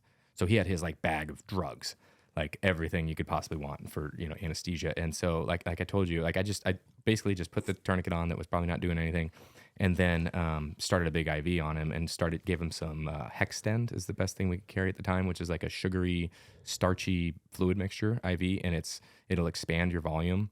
Okay. So it's like you put 500 cc's in, and like within an hour you've got 800 or 1,000, maybe something like that. And so it's basically just a stopgap until you get some blood. And so gave him that, and then passed him on to and that the JMAL guy got on the Chinook with him that came to evac. Then they came quick too, and got him to the airfield, got him on the plane. And my pass off was one hole in his backside. I don't know what else, but like at that last minute he was like, dude, I'm really in shock, like something, and he's shivering, and we do his best to cover him up. And that was something I learned that I bring into the civilian world, is like I'd hammer to my guys. I don't care if it's 90 degrees out, someone gets shot, you cover them. You need to be sweating in the back of the ambulance, because guys in Afghanistan, and they'll be hypothermic by the time they get there, and that's what'll kill you in trauma is hypothermia, hypovolemia, so low blood volume, and anticoagulation from acidosis. So it's like this cycle that starts kicking in, and then once it happens, it's like hard to get out of it without like being in the right place at the right time with the right doctor and the right drugs, and that's what kills you. And so anyways, he was shivering, and we get him on there. Once they get him loaded in the plane on the surgical suite that's on board, they knock him out, and they to intubate him, and they put a Foley in him with the pee hole. And as soon as they did, blood just started coming out. Oh fuck! So they knew the bladder was fucked. And so they cut him open right away. Packed him with because he was bleeding from his bowel, from his bladder, from all kinds of places. And so they were able to stop the bleeding, give him a bunch of blood, and it's like if all that wasn't in place, like, he'd be dead. He'd be dead, 100%. And so he ended up. There was a lot of rehab. Like he had a catheter bag and a poo bag for months and months, and now none of that stuff. They were able to sew got his ass back together when he got out. Like once he got healthy, so he's just a shattered pelvis too. Yeah, that alone. I remember our medic one time described the pelvis. He's like, try and think about breaking a Cheerio in one spot. Oh, right. Yeah, you can't. It's not how it works, right? Yeah, so that's how your pelvis works. And it's like, so when the pelvis breaks, it's like pop. Right, because it's a ring. Yeah. Yeah. So that was probably the most intense mission I was on. But that same deployment, you know who Leroy Petrie is? Yes. So we were on that mission with him. So that was the first deployment. When he lost his hand? Yeah. Okay. So that was the first Delta Company deployment, because they stood up Delta Company right before we deployed and they stood up a deco at every battalion, which I went back for the reunion over the summer. And now deco is like snipers and recce and other stuff. So they don't have a fourth line company. Shoot, I definitely probably shouldn't say that. So anyways, bro, when I went to Ranger Rendezvous in, I don't remember if it was 2019 or something like that, right? Yeah. They're like, hey, open up the arms room and let everybody see all our new toys. Yeah. And just walking in there, picking up all their guns and just like fucking around with everything. Yeah. And I was like, dude, this is like a lot of trust just because I was a Ranger 15 years ago. Yeah. Showing us that everything. Was like the reunion. Yeah, yeah. I got to see it, and my kids got to go see all that stuff. It's pretty cool. Super cool. So this was the first deployment of a Deco 275 since World War II. Oh, wow. And it was a pretty intense deployment. So this was a daytime mission. I should have Leroy on. Oh yeah. I think I have his contact info. I do too. I don't know him, but I ran into him at SeaTac one time. Oh yeah. And how did I get... Oh, bro, this is the stupidest fucking story in the world. He had a Ranger coin that was in the shape of like I think an AR-15. Oh, okay. Like a little gun coin, right? And I was a cop, and his little gun thing fucking triggered the TSA fucking machine. Well, he was trying to get through? He was going through. He was going on a flight. He's got one hand. He's got one hand. Yeah. And so anytime that machine gets flagged for like potential firearm, the police get notified. Yeah. And so I go down there, and I hadn't met him before, but I knew who he was just through social media, mutual friends, all that stuff, right? So immediately I was like, fuck it, just stop. We're not doing anything. Give him his shit back. Let's go. Yeah. And escorted him through and then talked to him for a minute. I think he gave me a coin. And he gave me his phone number and shit. And like, I don't know why I haven't thought about having him on the show. He'd be great. I'm sure he'd love to come out. Yeah.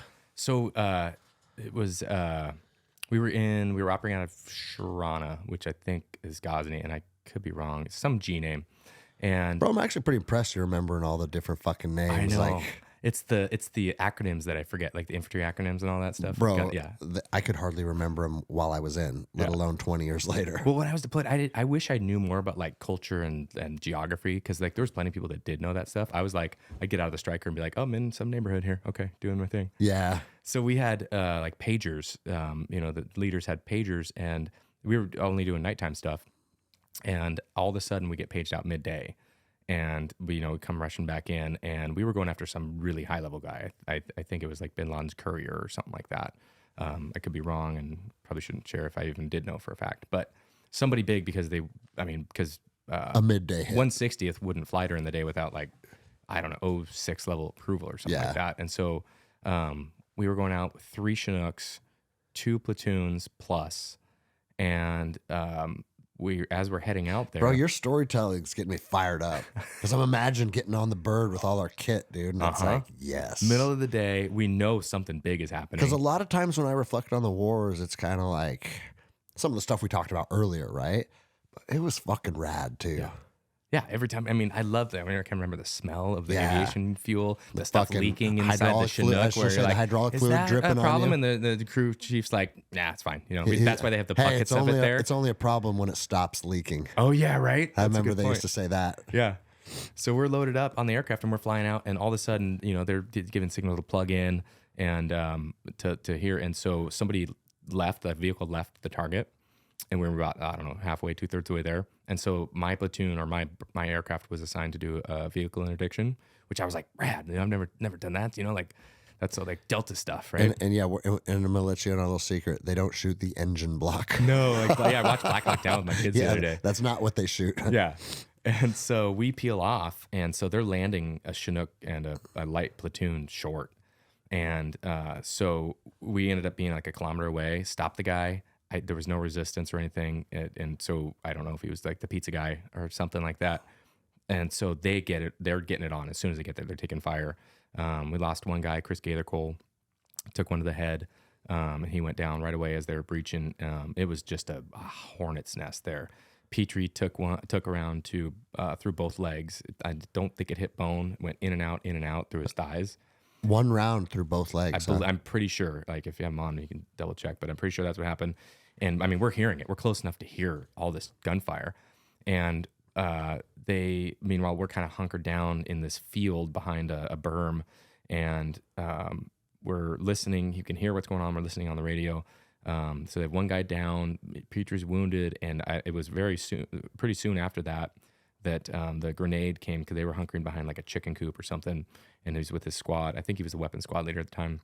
He was with his squad, and a grenade lands, and he picks it up and throws it around the wall, and it detonates, and brings back. He'd already put on both his tourniquets himself, and was still directing his squad and in the fight. And then he loses his hand, puts another tourniquet on his hand, and he's still directing things and getting things done. So he had one guy KIA, Petrie badly injured, and then some other guys just had some shrapnel and some other things. There might have been more I'm missing, but so they killed everybody in the compound. And then all of a sudden there's guys, like the whole city, the town nearby, there's a big field in between the compound, and it was multiple buildings, and there's like this row of some kind of trees, and they start coming through, and these guys get up on the roof, and they are just smoking guys, and there's like a field of bodies as they come. They're assaulting like through these fucking grove of trees. Yes. Well, it was a big open field, and then a very thin grove of trees, if I remember correctly. Where were they coming from? They were coming from this village, this small village that this compound was set away from. And so they were just, I think the whole town must have been Taliban, or I hate to say, I don't even know. I don't know if they're Al Qaeda or whoever. I don't know. They were assaulting your position. If I remember correctly, we were going after the Haqqani network. My whole deployment there. So I know that's one of the elements there, and so maybe it was something like that. But either way, a lot of bad dudes, and they were calling out in the air that they're black on 7.62. Whoa. Or they're Winchester. What is it? Winchester. Winchester. Before you go, and then they ended up going black on 7.62. So one of the squad leaders picks up a PKM, and he's just laying into these guys with enemy weapons. And meanwhile, we're fully kitted out. We're full, and if I remember correctly, we couldn't go advance to them because they were having Apaches doing gun runs. We had Apaches, and we had a decent air support, but they wouldn't let us in until, I mean, it started getting dark. And by the time we got to them, they had already exfilled the wounded. And I heard a story that when the bird landed to pick up the KIA and the wounded, where I don't think they didn't call him out as KIA at the time. Like they were, he was just wounded or whatever, but I think he was killed pretty instantly. But I guess there was an element of SEAL, the Dev Group, SEAL Team 6 guys. And I already know where the story's going. They got out with like little MP5s or MP7s or something and pulled security. And I mean, this is when they were getting low on ammo. And they loaded the wounded. They jumped back in and flew off with them. And they're like, man, that would have been nice to have you guys stick around as support. But I mean, they did a hot landing and picking up the wounded and everything. So, but yeah, once we got there. MP5s. What? I'm guessing they were MP7s. Like They must have switched to that at that point. It was just that little, like that Zero Dark 30. You ever see that one? Of course. They have a couple of them in there. That was a great movie. Such a good movie. I don't know for sure, but I think one of the guys we were going after, whether we got him or not, was the guy that ended up leading to him. Okay. The guy that maybe they were torturing in the beginning. Yeah. Something like that. I don't know. Maybe I'm talking on my behind. But so they, when we finally got to them to help them out, get them ammo and everything, the gunfight was over. It was all, everybody's just kind of waiting for exfil and doing SSE and figuring out what's going on. So they sent out a dog team and squad out to go clear the bodies in the field and see if they could find anything on them. And they went through, and one of the dudes was either playing dead or half dead. And when they got to him, he sat up and shot the dog. Oh, fuck, killed the dog. Dude. Yeah. And so the saw gunner that was there dumped a nutsack into his face. I got to see the photo of that afterwards. Do you still got a copy of that? I can't. Please text that to me. I wouldn't say that over the air, but please text that to me. Yeah, the photo that you do not have. Yeah. So and then that was the last of any kind of fighting that happened. Then we got exfilled out of that, but that was intense. And then Leroy lost his hand like right at the wrist, right? Yeah. Okay. No. Those enemy frags, some of them are based on inertia. Oh, did you ever hear that? Mm-mm. So like our frags are just a timer. Mm-hmm. But the enemy frags, some of them, like when you throw them, yeah, once they stop is when they'll detonate. Oh. And because, dude, when we were in Iraq in 2004, we would use like whatever frags we had fucking all, because I was doing contracts, right? Mm-hmm. So we like, okay, yeah, we'll use fucking whatever frags we can get a hold of. And some dude pulled a pin on one and like whipped his arm back to throw it. And that motion was enough for the inertia trigger to go off, and it fucking blew his hand off too. Oh my gosh! That wasn't like the lemon-shaped ones that are smooth with the stick coming out of the top. Fucking weird ones, is that like man. Russian or Chinese or something? Yeah, something like that. So a funny story about that. Back to the mission where our guy got wounded, and we leveled the building. So after we leveled the building, we got the guy exfilled. We came back in to go look through the rubble, and there was like one little tiny building left, and there was. I was still doing the scalpel, getting the blood and stuff, and like there was like parts of dudes everywhere. So I was like going up to a foot, Yeah. And when I was doing that, I look over and there is a frag, an enemy frag. Looks like a little fucking like.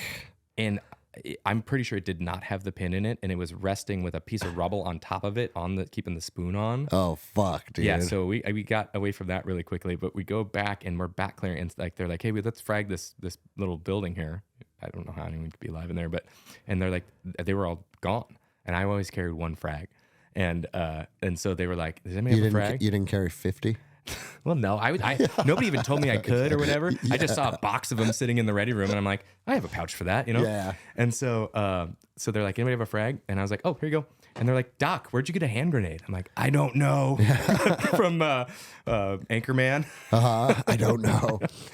And so dude, the funny thing is like back then, there was no real accountability on really anything. Explosives. Because charges were just sitting in the room. room. We'd trade bottles of whiskey for AT4s and shit like that all the time. Well, that's how those dudes robbed that bank. They brought back a bunch of stuff. Yeah. Remember that? Yeah. That was right after I got to battalion. Those guys got arrested. Like I met the guy before he got charged. Oh, really? Like, it had already happened, but they didn't get caught for like a couple months later or something like that because they were doing the investigation. But bro, they fucking they drove up with a car with a license plate on it. I know. Like, If they would have covered the license plate, come on, they would have been come gotten on, away dummies! scot-free. Like you're Army Rangers. You're supposed to be thinkers. Some old lady. I mean, they had kits on under their sweatshirts. I mean, they were ready to go. Well, and fuck, who did I talk to about this? Because I was in law enforcement up here for a long time. Somebody told me, I forget where I got this intel from, but they're like, as soon as we watched the tactics of them taking down the fucking bank, we went right to Fort Lewis. Oh, I bet. We knew instantly that these are soldiers and these are tactics and these are guys that know how to work together. And it's like, you were too squared away. Right. Fucking Rangers, dude. Yeah. Well, fuck, dude. We're already at an hour and 35. But I love that. People love that shit, dude. Yeah. Because they don't, like, it's just something that is, a lot of guys are like, oh, I don't want to talk about it. Oh, I don't want to talk about it. Well, why don't you want to talk about it? Our country was sent us to war, and this is what we experienced. And for a lot of people that didn't get to experience that, they're fascinated by it. Yeah. And not only just random people, but even like, even like you said, some of the Rangers that that were in the late teens, like they didn't get to do that shit either. So share those fucking stories, man. I think they're cool. I think that's one thing that's cool about podcasting is they get to immortalize the shit that we did. Yeah. I mean, I learned a lot, and I wouldn't trade it anything. Yeah.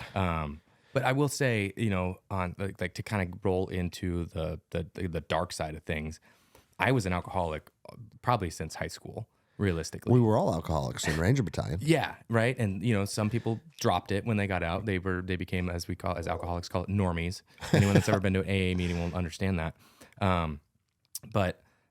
So I was a very mediocre Ranger as far as that goes. Like I would ebb and flow as being I was out of shape certain times, and I could get away with it because being a medic, I'd just be like, oh, I'm training with the 2 Charlie today. Like I'd say I was working out, and then I would tell my platoon sergeant or whatever, oh, I'm working out with the medics today, and I'd just be lazy, and it was because I would be hungover most of the time, and then because of the drinking, I wouldn't work out, and then just eating crap food.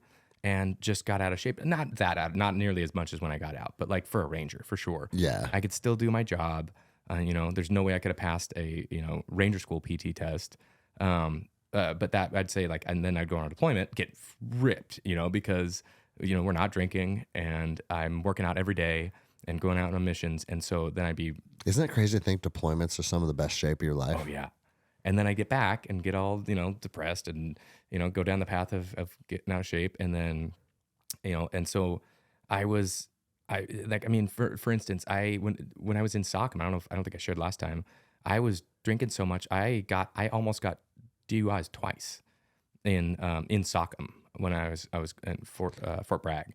So one night I was out with, and this leads. That's what Special Operations Combat Medic. Yeah. And is that at Bragg? Bragg, yeah. Okay. And so Liberty. They changed the fucking name. Did you know that? I didn't even know it was named after somebody bad.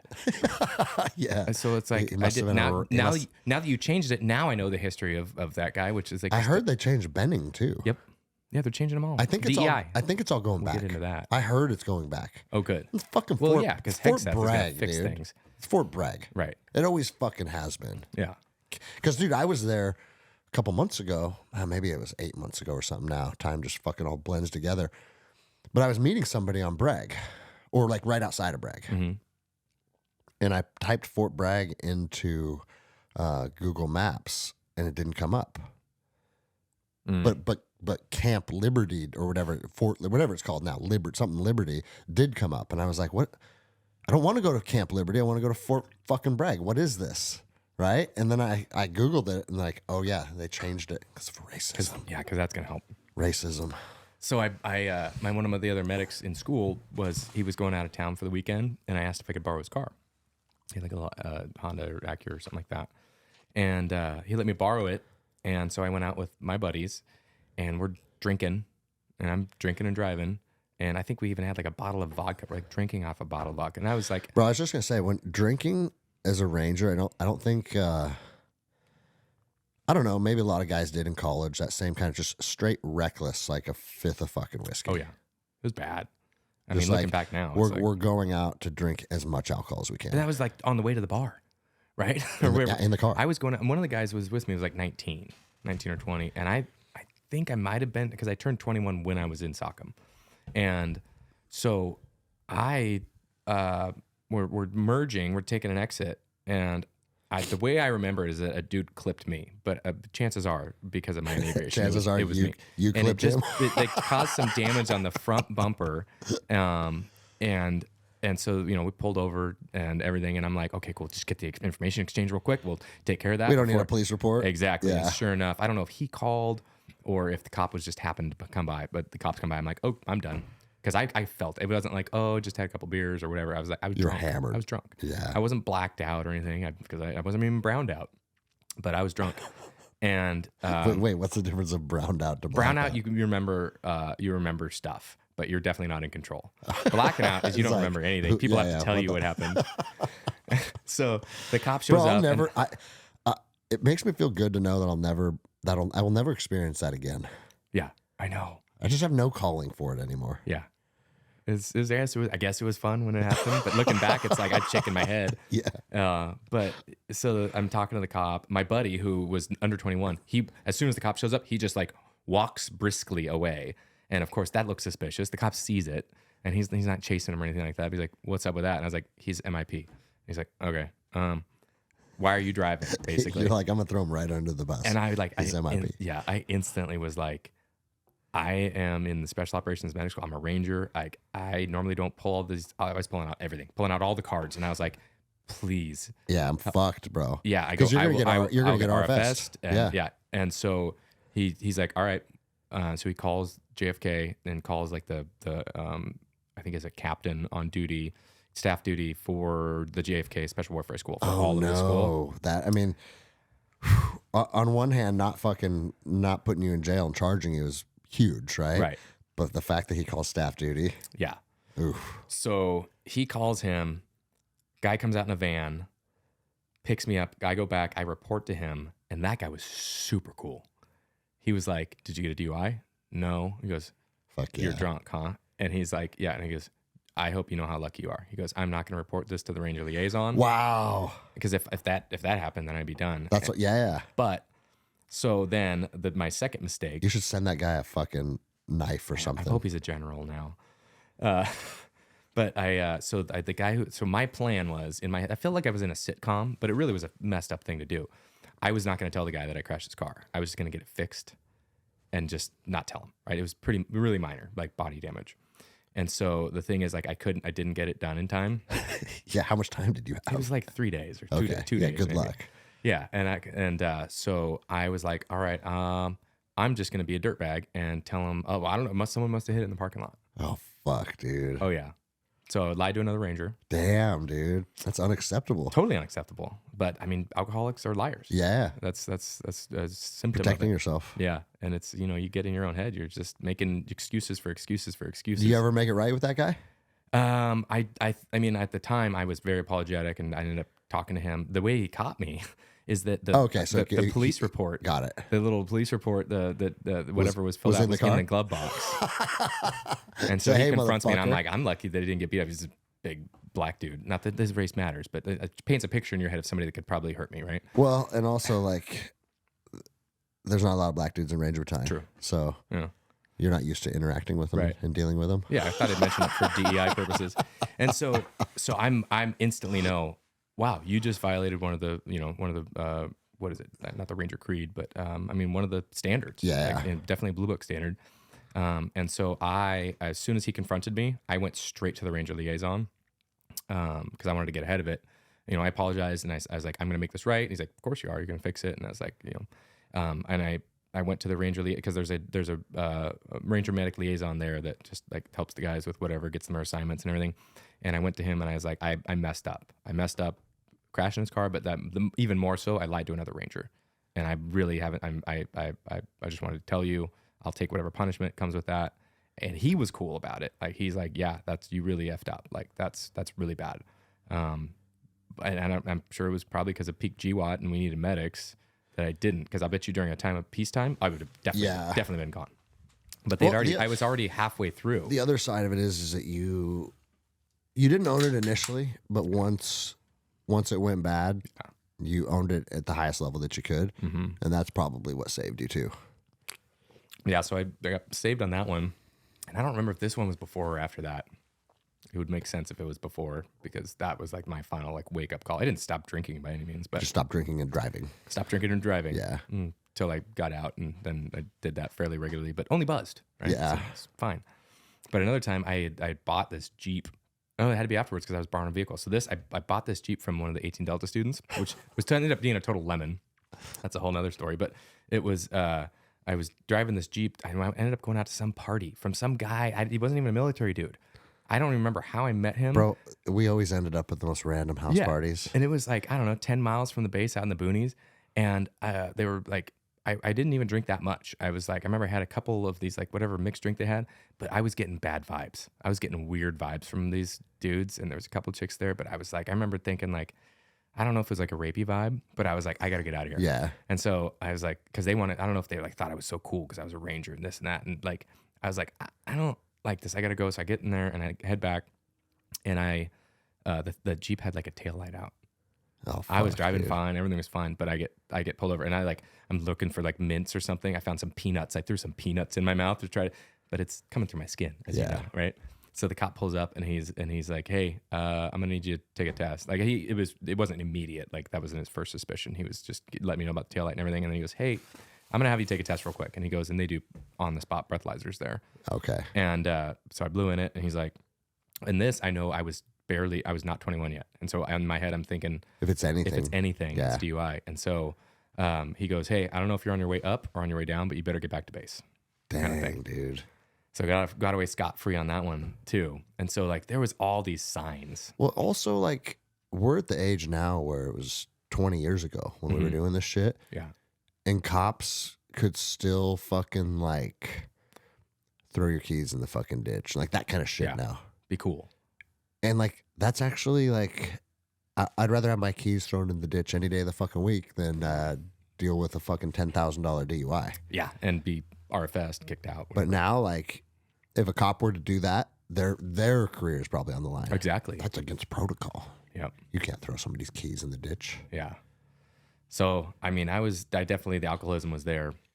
And then I get out. And when I got out, I was right after my Afghanistan deployment. I was in great shape. I got a job right away. How long was it between your last deployment and ETS? Let's see. I think we got back in like May. I ETS'd in August. Okay. So just a couple months. months. Bro, I mean, I got back in August and ETS'd in August. Oh, wow. It was just like, boom. And I did the Guard. I did National Guard in Oregon for 3 years. And at the time, they were... Why would you do that? Because they were recalling people at the time. Do you remember that? I don't know if they were doing that when you were in... Bro, I got a recall letter, but I just tore it up. Because my enlistment was 8 years. Yeah, I did my 4 active, but then 4 years. inactive, right? Yeah, for people that don't know, every military enlistment is an 8-year contract. Then you can decide how much active duty you're going to do out of that 8 years. But it's called the inactive reserve. So if you do 4 years active, for the next 4 years, they can call you back. Yeah, and at the time, they were specifically medics. And because I had what's called a Whiskey 1 identifier, meaning that I have SOCM, a special operations medic. Oh, you're high value. High value. So you just stayed in a unit intentionally, so you have control over it. Yeah, and so I picked this. It's a flight medic unit out of Salem, Oregon. They operate Blackhawks. They do like rescue missions on Mount Hood and stuff. Okay. And I knew about the unit, and I reached out to them, and they're picky. I guess they require to be paramedic because of the type of work they do. Because normally Army medics are just like EMT basic with some extra training. Yeah. So they required paramedic, but since I was SOCM medic, Does SOCM give It's a I don't know paramedic how- school, and so okay. I don't know how they do it now, but at the time, so before I got there, it was paramedic school. You get your paramedic, and then you also get all these military things. But when I went through, they get your EMT basic, but the only thing that says paramedic is SOCM paramedic and advanced tactical practitioner, which sounds cool, but it doesn't mean anything in the civilian world. And so I had heard that the reason they did that is because guys were just doing their 4 years and getting out, and so they wanted to go be a paramedic. I see. In the civilian world because you make good money. And so they were to discourage that. They were having them just leave at basic level, but let you do whatever in. And so I ended up having to challenge the National Registry when I got out. I basically, because it had been so long, like past.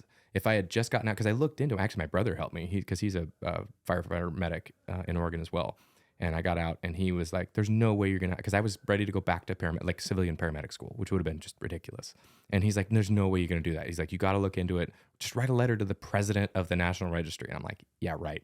So I write this like 2-page letter, and I go into detail about like the crike I did, the chest tube, the kind of training that I've had, the extensive training I said, but it's been 2 years since school or whatever, how long it's been. Yeah, but actively doing the job though. So that counted. And so he wrote, but I got a letter back from him saying, of course, like he gave me 6 months. He goes, 6 months to take the written test and go find a practical. You got to do a hands-on test too. Okay. And so I did that. Was that easy? Super easy. Because of all the fucking shit you've been doing. My You were brother current as fuck. Yeah. Okay. The only thing is like we didn't do a lot of medical training. Like we went through it in the school, but I wasn't like practicing on old ladies doing like 12 lead EKGs and stuff like that and reading them and cardiac stuff. I was working on 20-year-olds and doing it was trauma related shit. So my brother gave me some of his study books, and I studied up, took the test, passed, went down to California, took the hands-on test, and got my national certification. And in Oregon at the time, they were requiring a 2-year degree. Originally, they were requiring a paramedic degree, but then they were about to change it to if you have so many years of experience as a medic plus your national, they would grandfather you in. So I got grandfathered in. I didn't have to go to college at all. Good. And so the National Guard unit, like a month before I got out, because I looked into it, they were deploying. The National Guard unit was deploying. And I mean, looking back now, I would have deployed with them, but I had just gotten back, and you're like 18 months non-deployable. And so they were going to deploy. What do you mean you're 18 months non-deployable? So at the time, when you get out, if you go into the National Guard or they activate you, you can't be deployed. You have the option to not deploy for 18 months. Okay. Something like that. And so I calculated it out. I was like, okay, I'll do, because they offered me 3 years in the Guard. They do away with the last year of my contract. So I do 3 years in the Guard, and then you're free. Satisfied I'm free. And I was like, at the time, I was like, I don't want to deploy with a non-special operations unit. Of course not, bro. And so I was like, cool, I'll be staying at home while they deploy. And then by the time you'll be rear D, bro. Just fucking chilling. Which is cool because I was one of 2 medics. And so I got to go on all the cool mission. Like I got to do like a hoisting mission up on Mount Hood to rescue a climber. And oh, that's rad. Oh yeah. So yeah, you're still working. You're just not deploying. Exactly. Yeah. Okay. And so, so they flew up. The first sergeant and company commander flew up to Lewis and interviewed me. And because it's like the unit is really picky about having medics and stuff because of all the work they do. They're very active in search and rescue type stuff. And so yeah, interviewed with them, got a spot, and did 3 years there. Got to go on some cool rescue missions, and but the whole time though, I ended up getting a job like I think 3 months out. I did like 3 months of unemployment, which was just like that sucked. Like it was nice to just not do anything, but it was just like lazy. Yeah. And so I got a job in a private ambulance in Salem and worked there for a couple of years before I got picked up by the fire department that I will not name, but I work at. When you got to your fire department, was everybody like, because you're the new guy, but man, you got so much experience that none of those guys will ever have. Yeah. So you get extra points that held a lot in the hiring of process. Street cred. But not just like points in the hiring process. I know it's like, oh, we got 5 points for being a veteran or 10 for being a combat veteran. I remember that bullshit too. But like, as soon as you showed up, was like, okay, this dude's fucking done some shit before. Yeah, I had. That's cool. They were really cool, and then, like, the panel. You've done a panel interview, bro. It's so funny. I talked about one of my panel interviews yesterday because I was down in California doing a speaking course, and. Bro, sometimes the panel interviews will like pull up a seat at the table and we'll sit like we're sitting right now and like everybody's cool. And then this one time, everybody's sitting at the table and they're like, "Oh, you're gonna stand right here." Oh man! And I'm standing like 10 or 12 feet back from the table. They're not gonna get the real you then. And it's like, what are you guys doing, dude? Yeah. Fucking stupid. It's got to be laid back, or you don't know the person. Then you're gonna hire someone based off of a nerve. Well, bro, if you want someone to fucking work for you, exactly what you said. Hey. Pull up a seat at this table. Let me know what's up with you. Right. No, let's like try and let's use this opportunity to try and stress him out and see how he handles it. Like, fuck you, dude. Yeah. So that was actually a security team on Microsoft. Oh, really? And it's, bro, it kind of rubs me the wrong way because it's the only time I've ever made it to an interview where I didn't get the job. And then as I'm leaving, one of the guys, "Hey, bro, can I talk to you for a second?" I'm like, yeah, what's up, man? He goes, "Just so you know, like, obviously I was sitting on the panel. you were my number one pick. He goes, you fucking intimidated some of the guys on our team. For a security position. Yeah. He's Isn't like, that kind of the point? well, some of the dudes had bellies and shit. Because this is EP stuff now, right?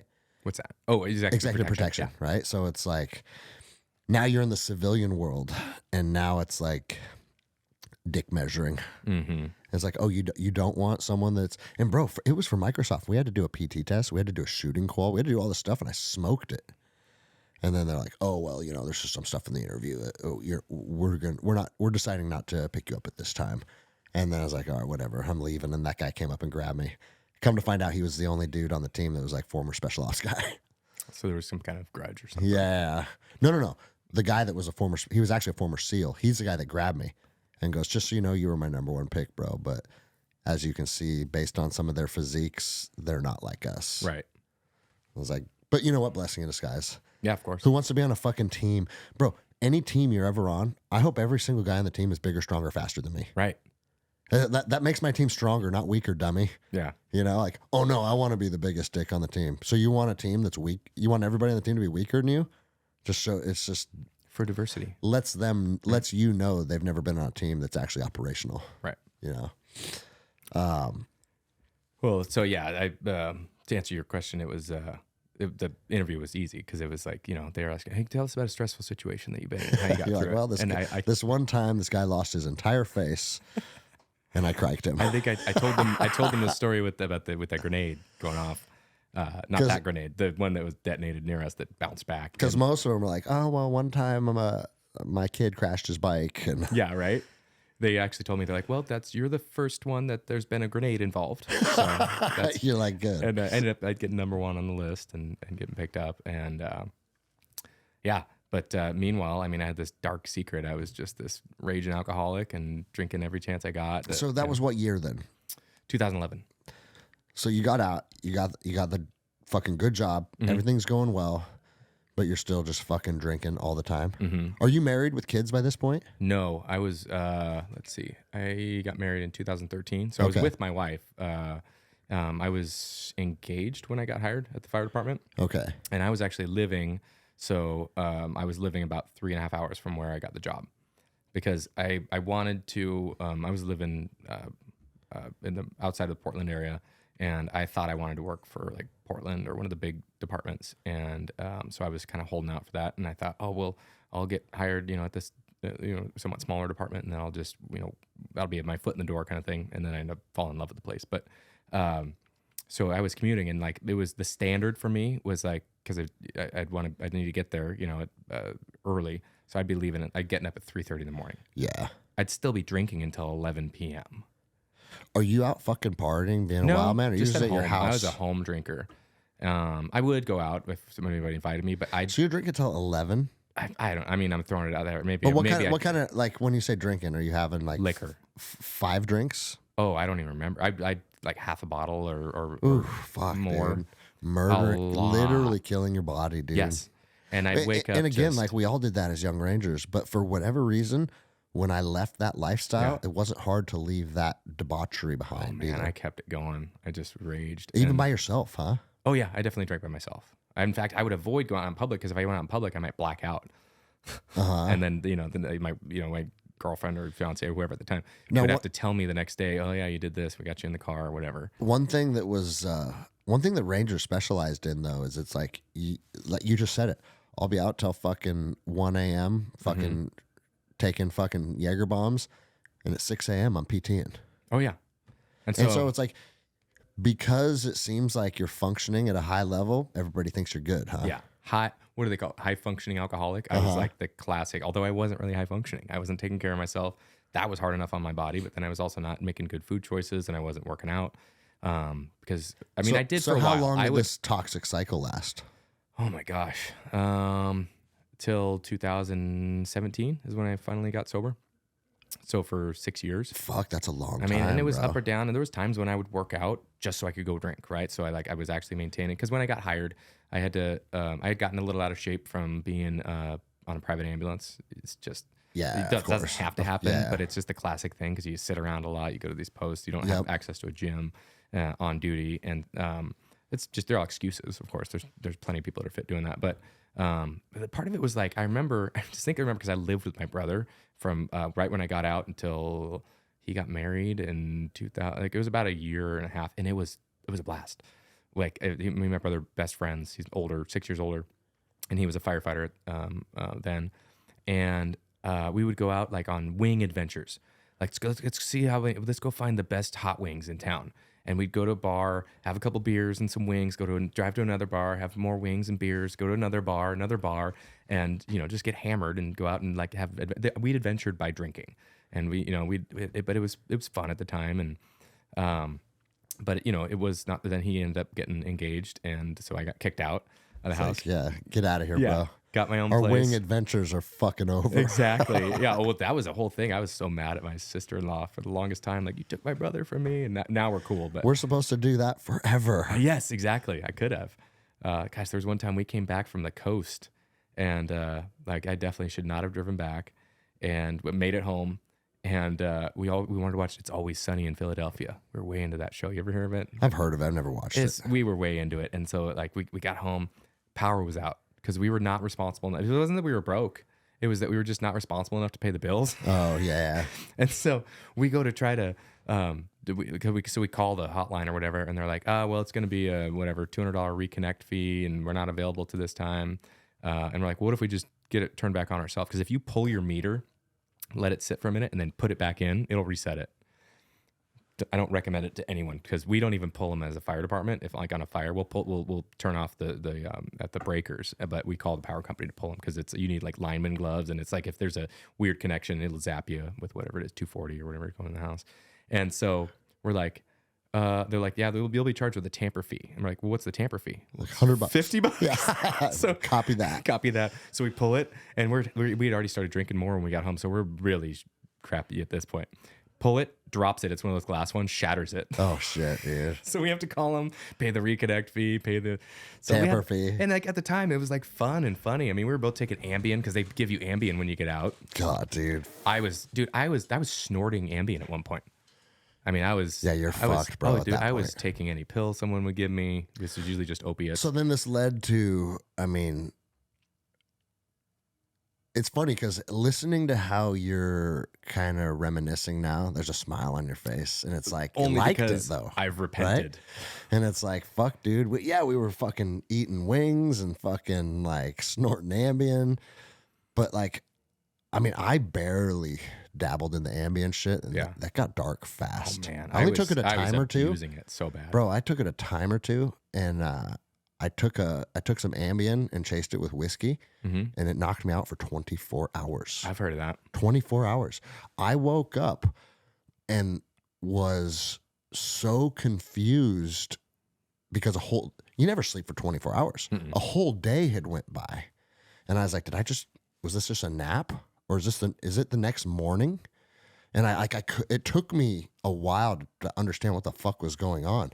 But to be knocked out for 24 hours is probably dangerous. Oh yeah. Well, they're basically Quaaludes. I don't even know I've heard of Quaaludes, but I don't know what that means. It's an old school drug that was, I think they prescribed it for sleep and amnesia and other things, but they were obviously abused. And they outlawed them in the 80s or I don't know, maybe even 90s. But it's very, very similar. Okay. And so if you take an Ambien and stay awake, do not do this. But if you take an Ambien and stay awake, you get high. Okay. You get a euphoric. I mean, eventually you'll fall asleep. But that's what I was doing. And if you snort it, then it would go even faster. And well, when did it start to go from like I'm kicking it, having fun, to like, dude, I'm fucked up? Well, I mean, part of this is simultaneously at the time, my best friend from high school, I was partying with him, hanging out with him, and he'd been addicted to opiates since high school. He was a big time football player, had shoulder injuries, and was prescribed OxyContin, like in the peak of that like nonsense that happened with Purdue Pharma. Yeah. We could do a whole podcast on that because that is just evil what they did. But he was just given tabs, and he got hooked on them, and like that continued. So when I got out, he was still using them. And when I got out, switched to heroin, which is what a lot of guys do. No, he ended up in prison for robbing pharmacies. Oh, okay. And I was there for the first one. Oh, fuck, dude.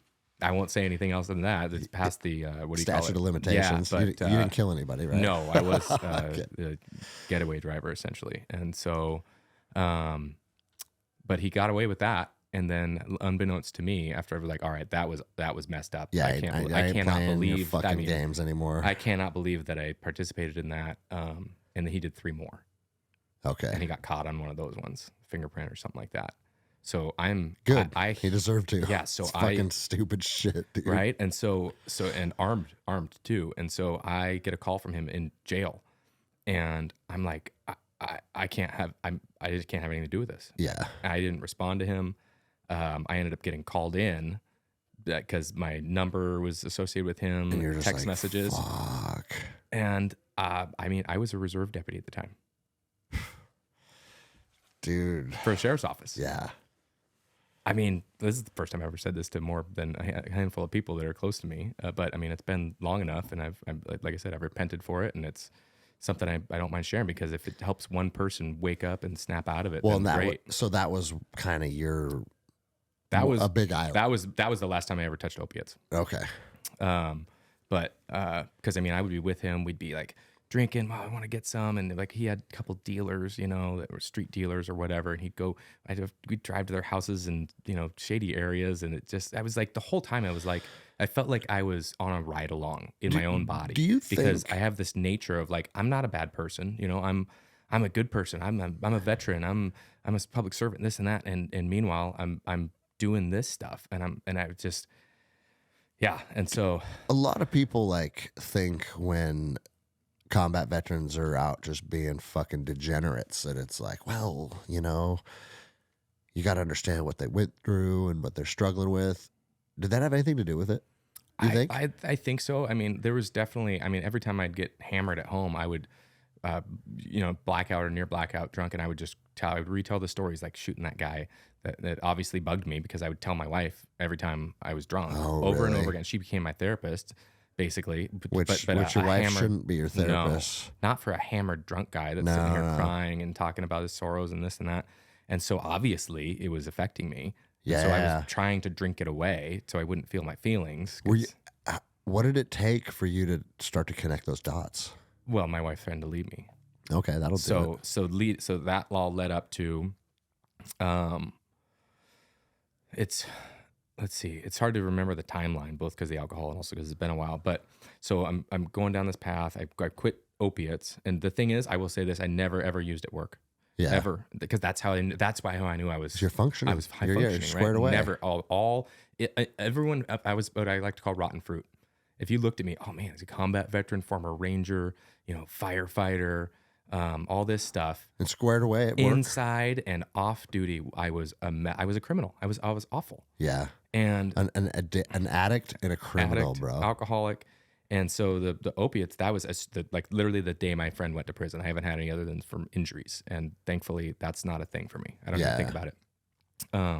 But the alcohol continued, and then I had kids, and was still doing it. I mean, I delivered my second kid with a really heavy buzz at the hospital, and like it was bad. And so then I had a moment. The culmination was my mother-in-law was in town, I remember, and I was drinking. And the thing is, by that time I would be drinking openly, but then I'd have a pint of vodka hidden in a coat pocket in a closet somewhere. And, or maybe some little like fireball shots. You're secretly double fisting. Oh yeah. And so like, you know, my wife at first would be like, how is he getting so drunk? He's just having a couple beers or a couple whiskeys. No, I was in between. And because I couldn't wait. I couldn't wait the 10, 15 minutes or whatever that normal people wait before they have another drink. I had to, I want to numb this feeling or whatever it was. It's hard to know, but I mean, sure, it's combat stuff, and I'm sure it's other stuff that leads. Well, bro, you kind of already, I mean, maybe as you're unpacking it, you're putting it together in real time. But if every time you get drunk, you started reflecting on combat, it's pretty clear what was happening. Yeah. Well, then compounding that is because getting out of shape, having a gut. Yeah. So that's part of it too. I'm depressed with yourself too. Yeah. So I mean, having excess weight it causes depression in men. You know, I needed to go to the liquor store. I took my oldest kid with me, he was in a car seat, and I had no business driving to the store, and then I was drinking on the way back. I mean, it's like a 1.5 mile drive, And I get It's home. only a mile and a half. No big deal. Exactly. You got your fucking kid in the car seat. Yeah. Yeah. And I mean, if I didn't think I was forgiven for it, I wouldn't be able to tell you right now. Yeah, of course. Or everybody that's listening. Backing in the garage, take out the mirror, and I'm like half passed out. Oh, I make it home, dude. and my wife comes, and it's spotty at that point. All I know is that my wife called the other ranger that works for us, had said, "You need to come get him now. I'm done." And Get him out of our fucking house. Yep. And so good for her, bro. He comes, picks me up. You deserve that. Absolutely. Yeah. And so I go to his house, and it was at that point, like she called my mom. Ironically, 5 years prior to that, my wife and I picked up my mom. She was an attorney. She was a assistant DA, and she'd been an alcoholic for years, and she finally caught up with her. And Okay. So she was not billing people. She was doing stuff like she wasn't able to pay anyone that was working for her, and she had like bar complaints and this and that. So she ends up getting evicted, and she's like, we go to pick her up and help her like move out, and she's hammered, and we just take her home. We live far away, and she stayed with me. And I mean, I even had to, like, she was suicidal. I basically POH'd her. I was at the time, like I said, a sworn reserve deputy. I had cuffs, and I was like threatening her, like, Mom, I'm going to cuff you and take you in. You can't talk like that. We need to take you to the hospital. Ended up getting her sober. And she got into like transitional housing and got assistance and all that. And she's great now. She's been sober for 10, 11 years. And so my wife called her because she'd been sober for years at that point. She's like, hey, your son's following in your fucking footsteps. Yep. Well, bro, that's another thing, though, is it's like, and I don't know where I stand on it. I go back and forth on it because it's like people will say it's literally hereditary on a genetic level. Mm-hmm. But you also still have to make a fucking choice, right? Right. And so it's like, because my dad drank all the time. And he was never an alcoholic to the capacity to where it hindered his ability to do what he had to do. So I never attached any like problems with it. Mm-hmm. But he drank rum every single night too. Yeah. And so I used to wonder, like, do I have that gene? I don't fucking know. Yeah. I like drinking. I know I like drinking, or I did for a long time, and I just kind of don't anymore. Yeah. Or do you feel like you don't like drinking anymore? Oh, no. Do you just know that you can't do it? Yeah. So I haven't. I've been sober for over 3 years now. The first 5 years. So I made the decision to not be a drinker 8 years ago, or so, maybe 9. But I relapsed a few times, and each relapse I would just hide it, thinking I could hide it. My wife knew every time. And I'd just deny it. And then, it'd go for like 2-3 weeks before she's like confronted me. She ended up getting these little test kits, and you pee on it, and there's no hiding it, right? They're instant. Did you ever be like, no, I don't know what that test is. That test is wrong. No, I was like at that point. Usually when she just pulled it out. Bro, that's kind of embarrassing. I would just say, that's embarrassing as fuck, dude. Yeah. Yeah. Fuck, man. And so when she basically threw you out of the house. Then. Yeah, and that was like a couple days, and then she called my mom. My mom came out, brought me to my first AA meeting, and I was hesitant. No, I'll just switch to beer, or I'll whatever, because I couldn't fathom not. Everybody I know drinks. It's what everybody does. It's societally acceptable, like that. And so it was. But there was a moment when I finally realized. Well, she did say, like, if you don't stop, I'm leaving. Yeah, Here, I'm taking the kids. I can't do it anymore. And outside of that, you and your wife had a good relationship? No, we would fight all the time. It was terrible. And she drank a lot too, but she quit when I quit. I basically. see. Okay. I think maybe in that time she's had like a glass of champagne with her mom or something like that. But she was with me the whole time. I see. I mean, and turns out now I find out she was praying for me, and I didn't even know that she was a Christian. Like I just because I was just so, I don't know what I was. I don't know, atheist, agnostic. I definitely was not acting like I believed. Yeah. And so that led up to, and the timeline might be a little bit fuzzy, but basically one of the other culminations was one day I was home alone. My wife and kids were out. I just, my 2 boys. And I got hammered. And, looking back now, it's 100% a demon had a hold of me and was just whispering, go get your gun. And so I went and got my Glock 21, 45. 45, yep. And they're just like, play with it, and, chambered it. It's like, look down the barrel. Okay. And then you like see the that hollow point. Yeah, bro. It's like, how do I know that? Yep. And it's like, put your finger on the trigger. Oh, that's scary. Oh, look at that. Oh, and then it was lay on the bed and put it in your mouth. I mean, I don't know if it was a voice or a feeling. I don't know. I couldn't tell you, but bro, isn't it what is that? It's a demon. It's 100% a demon. I mean, we're living in the spiritual world is way more real than the stuff that we're working with here. And I mean, there's a chapter in Mark from the Gospels, and it's when Jesus goes over to these like catacombs area, and there's a guy that's oppressed by a demon, and he's got these broken chains, and he's running around. He's been cutting himself, and nothing would work. And Jesus asks him, asks the demon, what's your name? And he says, Legion, because we are many. And it's a famous story. And the demons recognize Jesus, and they beg him because he's like, I'm going to cast you out, and they beg him, well, can you put us in those pigs over there? There's a herd of pigs, and he allows it.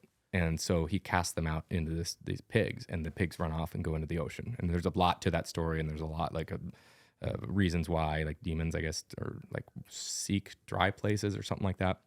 But they're very real, but they also know Jesus. Like, and so I believe that there is a demon of suicidality. There is that little whisper that tells you you're not good enough. You're because depression, that's exactly what it is. It's your self-doubt, and you're remembering all the terrible things you've done.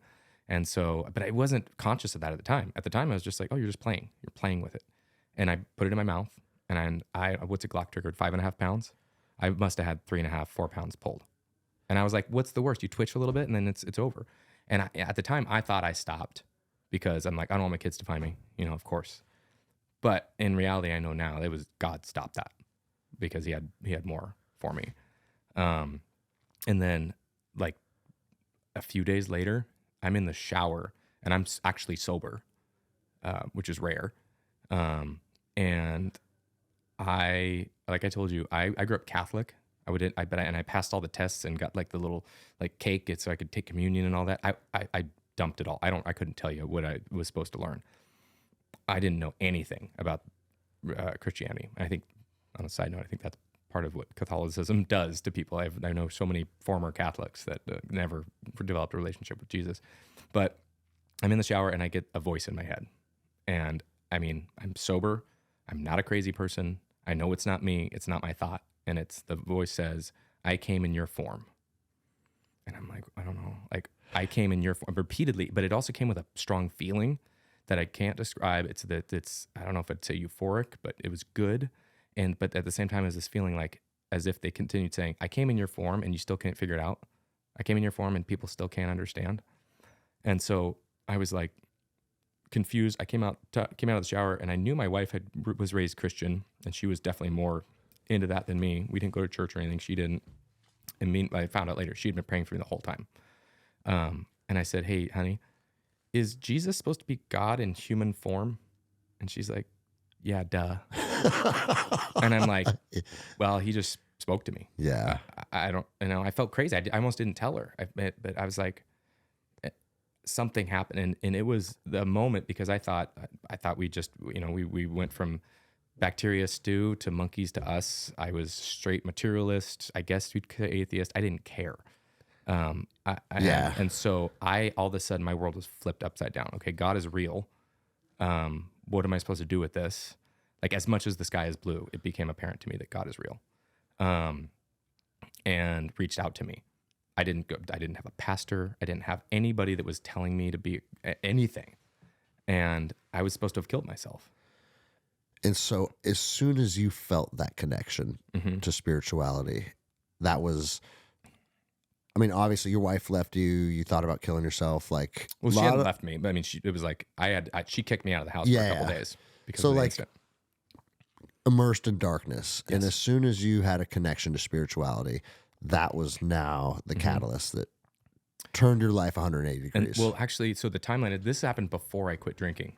Okay. Because now come to think of it, it would have to when I went to my first AA meeting, I don't know if you know anything about it, but like the first step is you have to come to the realization that there's a power greater than you, a higher power greater than you that can rescue you. because you can't save yourself from addiction. It's every type of anonymous program. That's the first step is you come to God. But they call it, they keep it very generic so that there's everyone from all walks can, even atheists, like they'll just say, okay, higher power, it's the universe, whatever. Yeah. And so I leave that meeting and the other thing is like, you have to make a list of all the things that you've done wrong, which I'm like, oh man, how many pages do I need for this? And I'm like, and I was a very new Christian. Like, so I get this voice. I'm like, okay, the way that they said, and there's no other religion where somebody came in our form. So Christianity makes sense. Let me look into this.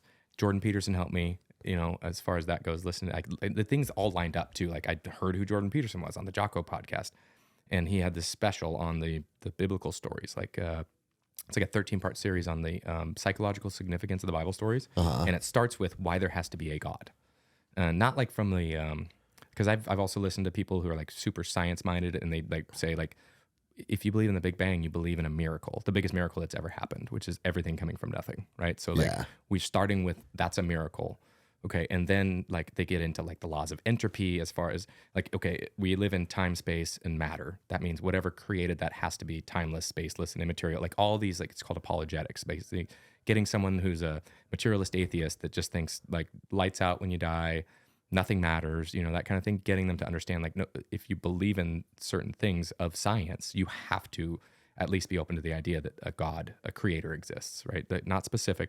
And then you can get to there as far as the truth of Christianity, which is kind of the path I went. Like, big one for me is like, why would these guys lie about the resurrection to their horrible, painful, brutal, torturous deaths, which is well documented. Like nobody argues that these guys died, saying what they saw was true. And people will die for a lie. Will die for the truth. They won't die for a lie. Mm-hmm. They might, like, these suicide bombers, they believe what Muhammad says. It's not true. It's a false prophet, false God, but they believe it, right? And so these guys were direct witnesses. There's no ifs, ands, or but. Like even atheists, historians. I mean, I didn't know, like, Jesus is more documented than George Washington, but everyone acknowledges that even though we don't have a picture, we can't see him, everyone acknowledges that he existed. Mm-hmm. But there is infinitely more documentation about Jesus from inside and outside the Bible. So he existed. It's just, what did he do? People disagree on, right? And so for me, like, I went down this path because I have to be 100% true. Like, that's why I didn't believe in God, because it's like, no, I need to touch it, feel it, see it, experience it. So it's like I had this spiritual experience. Okay, so something outside of me is real. Now, which of these is true? Okay, Buddhism just doesn't seem to be it. There's other religions that kind of make people generally good people. But the big thing that got me is that Christianity is the only one where you don't have to work. I mean, unless you're talking about Catholics, where it's like you have faith and works and you got to do this and that. But I'm a Protestant, or whatever you want to call it, just a Christian that believes that we only get salvation by grace, from God's grace, and what Jesus did for us. And that makes the most sense to me as far as how human beings are, because it's simple, not easy, right? Like you believe, and then you receive the Holy Spirit, and you are saved, because we're all sinners. We all are going to continue sinning, even if we try our best. There's nothing we can do. All of the religions, you have to work to get to whatever the greater place is. What do you think why would you be averse to having to work, though? Well, the thing is, this is my thing with what I see with a lot of Christians, right? Mm-hmm. Is that if they get to outsource their goodness, fuck it then. Right, but then I don't believe that you truly believe. And that's what I always tell. Yeah. That's what I always say when I see people do that. It's like, oh well, Jesus died for my sins, so I'm good. And then they behave in a way that's not congruent with his teachings, and I'm like, I don't believe you believe exactly based on your behavior. So I believe that there are people that go to church that are going to hell. That's not how it works. If you believe it, you act. So this is a Jordan Petersonism. Human beings act out what they believe. Yeah. And so if you really believe that he did, because if he did what he did, which I believe, came down as a human and lived humbly, did not sin, and then was tortured and died one of the most brutal death. Like Jordan Peterson describes it as the worst thing happening to the best person. That's the story. And he was betrayed by his best friend. Like all of it, the whole story, I'm getting tingles just thinking about it, is if that's true, it's the most consequential thing that you could have in your life. And so for me, that moment that I realized God was real, I called everyone in my family. And like part of me was like, because my dad didn't act like he believes. I still am not sure. We're on the rocks. I love him. He's my dad. If you're listening, I'll reach out. But he certainly didn't act like he believed. Yeah. It was like church was like a hobby. And so I was like, that's not real. It's a hobby. And wrote it off. So when I called him, and I didn't know about my other family members, but I had to tell him. I wanted to call my uncle or great uncle, who's passed away now. He was a Catholic, something high up, and I was like, I have to tell him. I knew he was actually dying, and there's actually an interesting story about me calling him and able to get a hold of him, and he died very shortly after I told him. I believe. I didn't. I thought it. I don't know, but something happened to me, and I believe. But when I called my dad, I was like, before I called him, I was like, okay, this is real. Why wasn't I raised like it was real? Like, why didn't I get a Christian upbringing? Because like certainly the way that I raise my kids now and the way that we act in my family is completely different. So I was raised secular, and so I was like kind of mad, and so I knew the answer when I called him, but I was like, hey, Dad, when did this happen for you? When did you finally realize it's real? And he's like, and I could tell he was caught off guard. He's like, well, I was probably about your age. I'm like, oh man, that was a BS answer, right? And so, for me, it's like this understanding that there are plenty of people that say they believe, and they're either acting it out because they want it to be a social club. I like to say, like, a church is a hospital for sinners. It's not a country club for saints. I don't think people should be doing the fucking all the charades and the song and the dance if they don't have a spiritual connection. Yeah, well, there's a story in the gospel. I mean, I just started looking at Jesus's words, but fairly recently, actually. Like, I wasn't a good Bible reader even for the last 8 years. I mean, I definitely knew that God was real. I said I was a Christian. I went to church, but that was it. I left it at church, and I'll get to it in a minute. But like, I've had some experiences lately that I've really just ramped up I'm filled with the Holy Spirit. I guess it's like a gas tank. I'm talking to my pastor trying to figure out what these things I'm experiencing are. But from fucking shooting dudes in the back at blocking positions, drunk off your ass, right, to being filled with the Holy Spirit. Yeah. Bro. But hey, isn't that the fucking journey? Yeah. That's how it's supposed to be, and bro. And everything was supposed to happen that way. Mm-hmm. Because the thing is, now I can talk to people who are drunks. I can talk to people who are addicts. I can talk to criminals. I can talk to people that I went down that path. Depressed veterans. I couldn't do that if I was raised by Ned Flanders. Yeah. That's why it's like I can't be mad at my dad. Heidi, because that was part of God's plan. Yeah. If he put me with a great Christian family and I grew up just, I'm full of it from child, like I wouldn't be able to go. You can't go into a prison. And you may have never found your own connection with spirituality. Right. Because if it's outsourced by other people, do you ever find the truth for you? No. And that's the thing dude, I like that, man. Is Jesus didn't come here. Like, one of the other things he said was, because there's this, when he's having dinner with his disciples, and I mean, his disciples were sinners. They were not good Jews. They were people that had lost their faith, and so he's sitting around having dinner with tax collectors, which it's funny that we still hate tax collectors, right? I fucking hate. They hated them, right? Because they were working for the Romans. I still do. And the Pharisees, the hoity-toity Jewish people that would go around telling you, hey, put your headscarf on, do this, you're not following the 613 rules or whatever. They weren't believers. They were just wanting to be in charge and tell people what to do. And they came by and said, why are you sitting with sinners? And as soon as someone tells you what to do, well, you're not going to do it. Fuck you. Exactly. Yeah. So he they asked him, why are you sitting with sinners? And he goes, well, it's the sick that need a doctor, not the healthy. Yeah. And that hit me because it's like, that was me. That's why he came and reached out to me out of nowhere and stopped me from killing myself, because he had a bigger mission for me. Wow. And so, bro, I'm fucking happy for you, man. Yeah. Well, I haven't even gotten into the bulk of the cool stuff that's happened recently. Well, fuck, we're already at 2:30, bro. Yeah. Real quick, I will just say, we could do, bro. We'll come again. We'll do another one, man. Okay. Yeah. I do want to give a plug, because I recently the Holy Spirit has put a mission on my heart. Yeah, fucking share it. And so I've ever since I've gotten sober and everything, I've been able to look at the homeless stuff.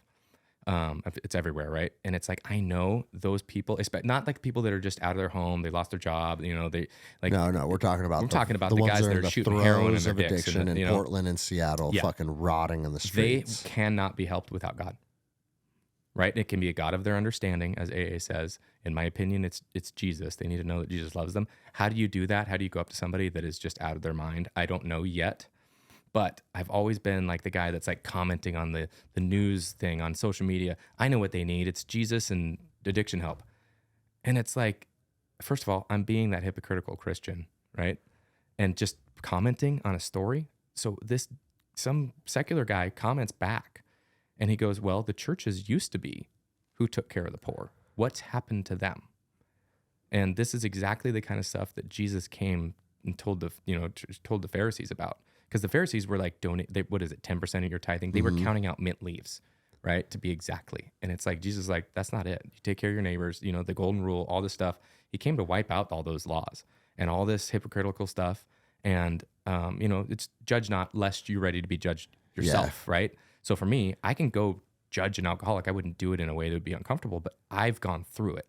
I wouldn't go try to judge someone for something that I'm not doing or I can't do. Does that make sense? Yeah, of course. So a lot of people just cut off that second half and say, you don't judge. And it's like, well, then we're not policing each other. Yeah. And that's important. But so it's always been, for some reason on my mind, my mom was almost homeless. And I've always just pointed at the problem and said, I know how to fix it. And so, like I said, this guy in the comment kind of called me out and it stuck with me. First of all, I stopped commenting on stuff. Although, every once in a while I could troll a little bit. But so I had this experience. It was back in December, and my fire station's right across the street from the grocery store that we shop at. So we just go across the street, shop for meals, come back. And it was in the evening, and there's this homeless guy, a little younger than me, playing a banjo out front. And he didn't even have a bag or hat out or anything. He's just playing the banjo. And I'm like, that's cool. Like, I appreciate it when you're actually playing music. First of all, you have a skill, and he wasn't even begging. And so I was like, I'm gonna give that guy some money. And so I go and shop, and I've got like a 20 and 2 5s in my pocket, and I paying for my groceries, and I'm like, oh, I'll get some some change for the 5 because I'm cheap.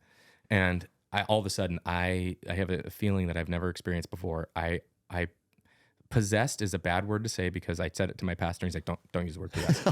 but the best way I can say is that I was in for a ride. Yeah. As a third person, and watching my flesh, my James, the piece of garbage that we just went through for that guy, because that's still who I am, right? I don't do that stuff. Yeah. But that guy and the Holy Spirit and I was the third person. I don't know if that'd be the soul, because I believe that we are a Trinity, like just like God is, we have a body, we have a soul, and then a spirit. And so I was watching this, and it's just like, nope, you don't need change. It's like, oh, okay, what's happening? And I'm on duty. I'm sober. I don't even use anything anymore. But I'm like, I go out the door, and as soon as I exit the door, the guy is rounding the corner, leaving into this dark area. And so I'm like, I could tell my flesh was like, don't worry about it. Just go make dinner. And the Holy Spirit was like, nope, you got to go follow that guy. And I'm like, and it's like, I'm arguing with myself in my head. Yeah. But it was so surreal. And so I go, okay, here we go. And so I get, hey, buddy. He turns around, and I'm in uniform, and he gets freaked out. He's thinking maybe I'm security, I guess. And I go, oh, no, I just want to give you some money. And he starts bawling. And he's crying and crying. And I'm like, oh, oh, great. I'm uncomfortable. My flesh is very uncomfortable, but I was led by the Spirit. And I go to him and I say, hey, I don't know what your deal is, how you got here, but I just feel compelled to tell you that I'm an addict and an alcoholic, and I'm sober, and I'm functioning, and it's possible to get through it. And he's just crying harder and crying harder. And I go, and it's like, I got this feeling, and I had to say it. It's like, okay, I also feel compelled to tell you that God is real and Christianity is true. Cries harder, get his name. And I didn't know what to say, but things kept coming to me that it wasn't brain activity. It was from outside. From a source. Yeah. And so I just talked to them for a little bit, and I said, and this is something, even though I've been calling myself a Christian for 8 years, I asked them, can I pray for you? I've never prayed for anyone. At church, whatever, if they pray, or at dinner time, here and there. But I would often tell people I'd pray for them, other Christian friends, and I wouldn't do it, which, by the way, I don't think God likes that. If you tell someone you're going to pray for them and then you absolutely don't, I just got a bad feeling that that's not good. And so I also didn't know what to say, but the words came to me, and I said a prayer for him, and he's just crying the whole time. I hug him. That's definitely not my flesh is not happy with hugging a smelly homeless person. Yeah. And so I did. And then immediately the tones go off. I can see the station, the lights come on. I can hear the tones audibly from there. You gotta go. And I got my iWatch on, and it has the calls come up, and it's for a cardiac arrest, overdose. And I'm like, well, that's fitting, right? I'm talking to an addict, and I go, hey, man, I gotta go. There's somebody that stopped breathing because of drugs. I gotta go. Please don't let that be you. And so I go back to the station, and from that point on, I am like, the best I can describe it, and this is gonna sound Ned Flanders, but on fire for Jesus, on fire for, I'm like, I fell in love with the guy, and I wasn't there before, and I was just the whole shift. I was praying all the time. And like mostly in my head, if I pray by myself, I go into my room and I pray out loud. It's like I do it like once a night, but like all the time in my head, I'm praying for patients while I'm there taking care of them. I'm the captain, so I'm like usually writing the notes and I got a crew of guys that take care of people. But so I'm in my head like praying, like whatever. And so there was this whole shift on my shift, and I was like, man, I thought I was Christian before, but like what? Wait, was I not? Did I not believe? What happened, and why because of this guy? And so the interesting thing is I came home, and I don't know if you ever heard that when you get a spiritual gift or something happens positively, you'll get a spiritual attack. And it's because if God has a plan for you and a mission for you, then Satan's going to try and stop it. And so I get home, and we were supposed to go get a Christmas tree, and my wife, it was like everything was fine, and then my wife all of a sudden went into this really dark place out of nowhere. And she had a suicidal moment when I was on duty right when I first started, and then was living 3.5 hours away, and it ended up leading to her getting POH'd. And like my brother got to the house just in time. She had a plan. She was going to use my shotgun. She was dedicated. She got kicked out of nursing school because of being late too many times. Like she was academically sound. She's now a nurse. She's gotten her degree and everything like that, but she got kicked out of this program, and that was it for her. And when I went to go see her at the hospital, because I left work and I went straight to the hospital where she got POH too. And she was it was like, I hate to compare her to people that we detained overseas, but I don't know if you ever look in their eyes, and their eyes are just blank. Mm-hmm. And it's full on demon. And she was just like, not talking in tongues or anything crazy like that, but just there was no personality there. And this was years ago, and she's been fine. Okay, she got through that, and she's great. But she went to there on this day for no reason, and I'm like, what is this? And the Holy Spirit was still with me, strong, and it was like, and I could tell my flesh wanted to like argue and bring up, hey, you're acting like that time. Mm-hmm. Didn't kept, and so I was just like, what do you need? She's like, you go get the tree. You take the kids. And I'm like, yeah, I don't feel comfortable with that, leaving you here. I don't feel like you'd be safe. And she's like, I'll keep, our daughter here. I wouldn't do anything. And I'm like, yeah, that's not convincing. I love you. But I'm not going to leave. And so like kids are playing outside. She locks herself in the bedroom. She's just hanging out. I mean, I didn't have any fear like she was going to do anything at the time. She was something. And I wasn't into like spiritual. I heard the term spiritual warfare, but I didn't talk like that. I wasn't that kind of Christian. I was lukewarm, if you will. Even though I was sure God was real, I was sure Christianity was true. I was like, no, that's weird. You praying over people and this and that. Like, it's looking back now, it's like, why? If you believe it, then it's real.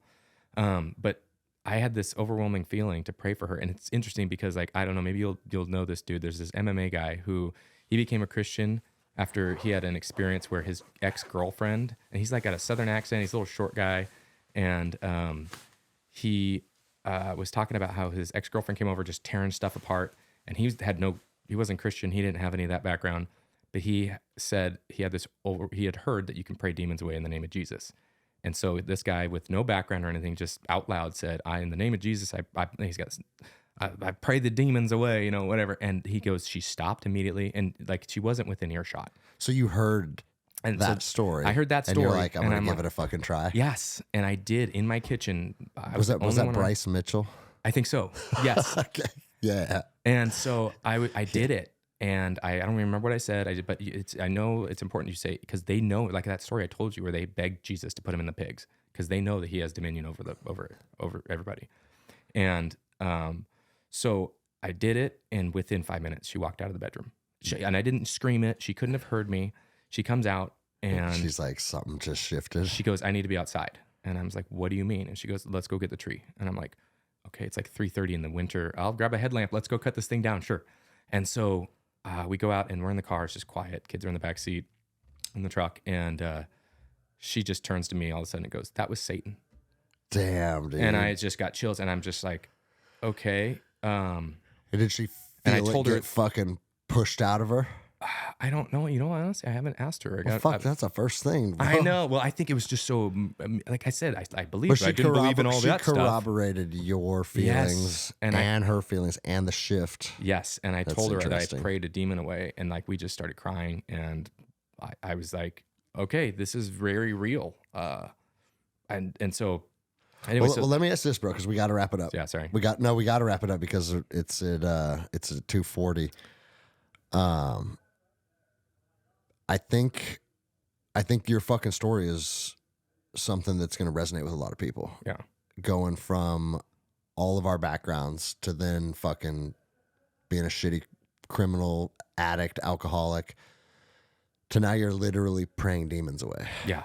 Right? Go figure. So like people are going to want, what would you say to the people that are in that place that you were in? And then also, for people that are compelled to reach out to you, are you comfortable with me adding your Instagram? Absolutely. In fact, I was going to ask for it because I'll really wrap this up. But that homeless guy experience led to now, because there was another homeless guy experience similar.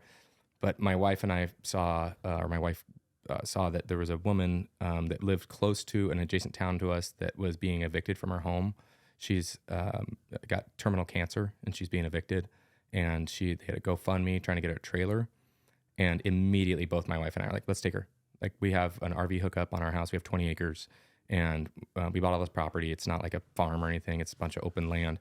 And I was like, of course, without even thinking. That's how I know it's not my flesh. It's not something I would do. If you asked me a year ago if I'd be taking a homeless person on my property, I'd say absolutely not. Yeah, fuck no, and so dude. we reached out and said, hey, we have a place for you. If you get a trailer, we have a place for you, and you can stay as long as you need.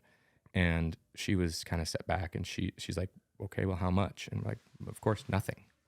And so all my listeners that are potentially not able to make rent this month or getting evicted. Well, 2 weeks later, you got a 20-acre commune. 2 weeks later, I get a frago from God, and he says, hey, by the way, the message I got was what you have in abundance, give it freely. And immediately I thought love and land. And so basically the message was, this is just the beginning. You're going to be basically providing transitional housing for homeless or near homeless. And so I reached out to my church and my buddies, and like everybody's getting in on this. We're going to prepare the land to have like either a dozen tiny homes. Damn, I was almost joking, but that's what you're doing, dude. Totally. Wow. Well, the thing Bro, good for you, man. Well, I got home. Because here's the deal. You're most people will comment on Instagram, like you said, and then other people will actually fucking take action. Yeah. And it's like, okay, you're taking action on helping some homeless people, right? Cool. There might be a lot of people that like you think you're fucking nuts, but those people that think you're nuts, what are they taking action on? Exactly. You know, like find something.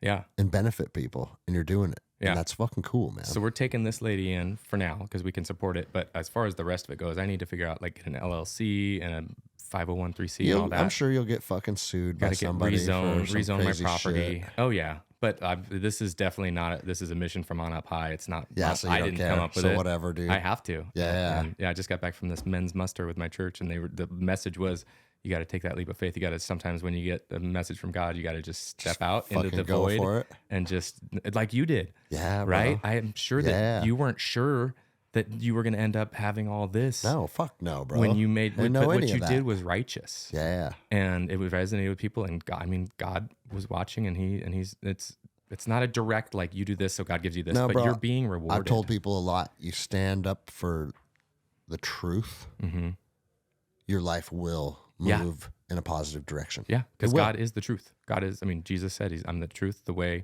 and the life.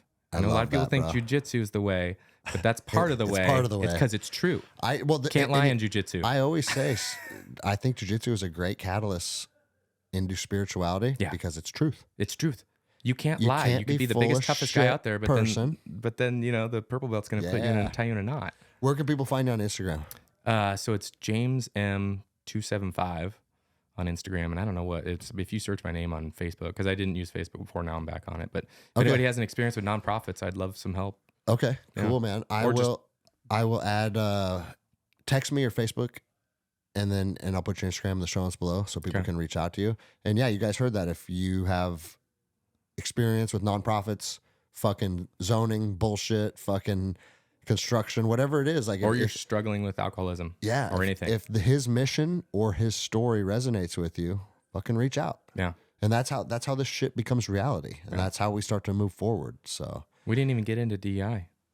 Good, bro. Threatening to fire me because I'm asking questions on the DEI team. Yeah, well, whatever, bro.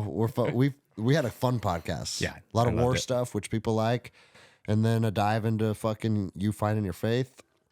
Some people will think you're nuts, and other people will be like, fuck yeah, he's saved. It works. You know what I mean? And everything in between. But the reality of it is you found what you needed. Mm-hmm. And that's what's fucking important, bro. Yeah. And now you're on a mission to help other people. So if anyone thinks that you didn't arrive at the right place, well, fuck you, right? Yeah. I think God had his thumb behind the trigger that day. Yeah. Because he's like, no, I need you.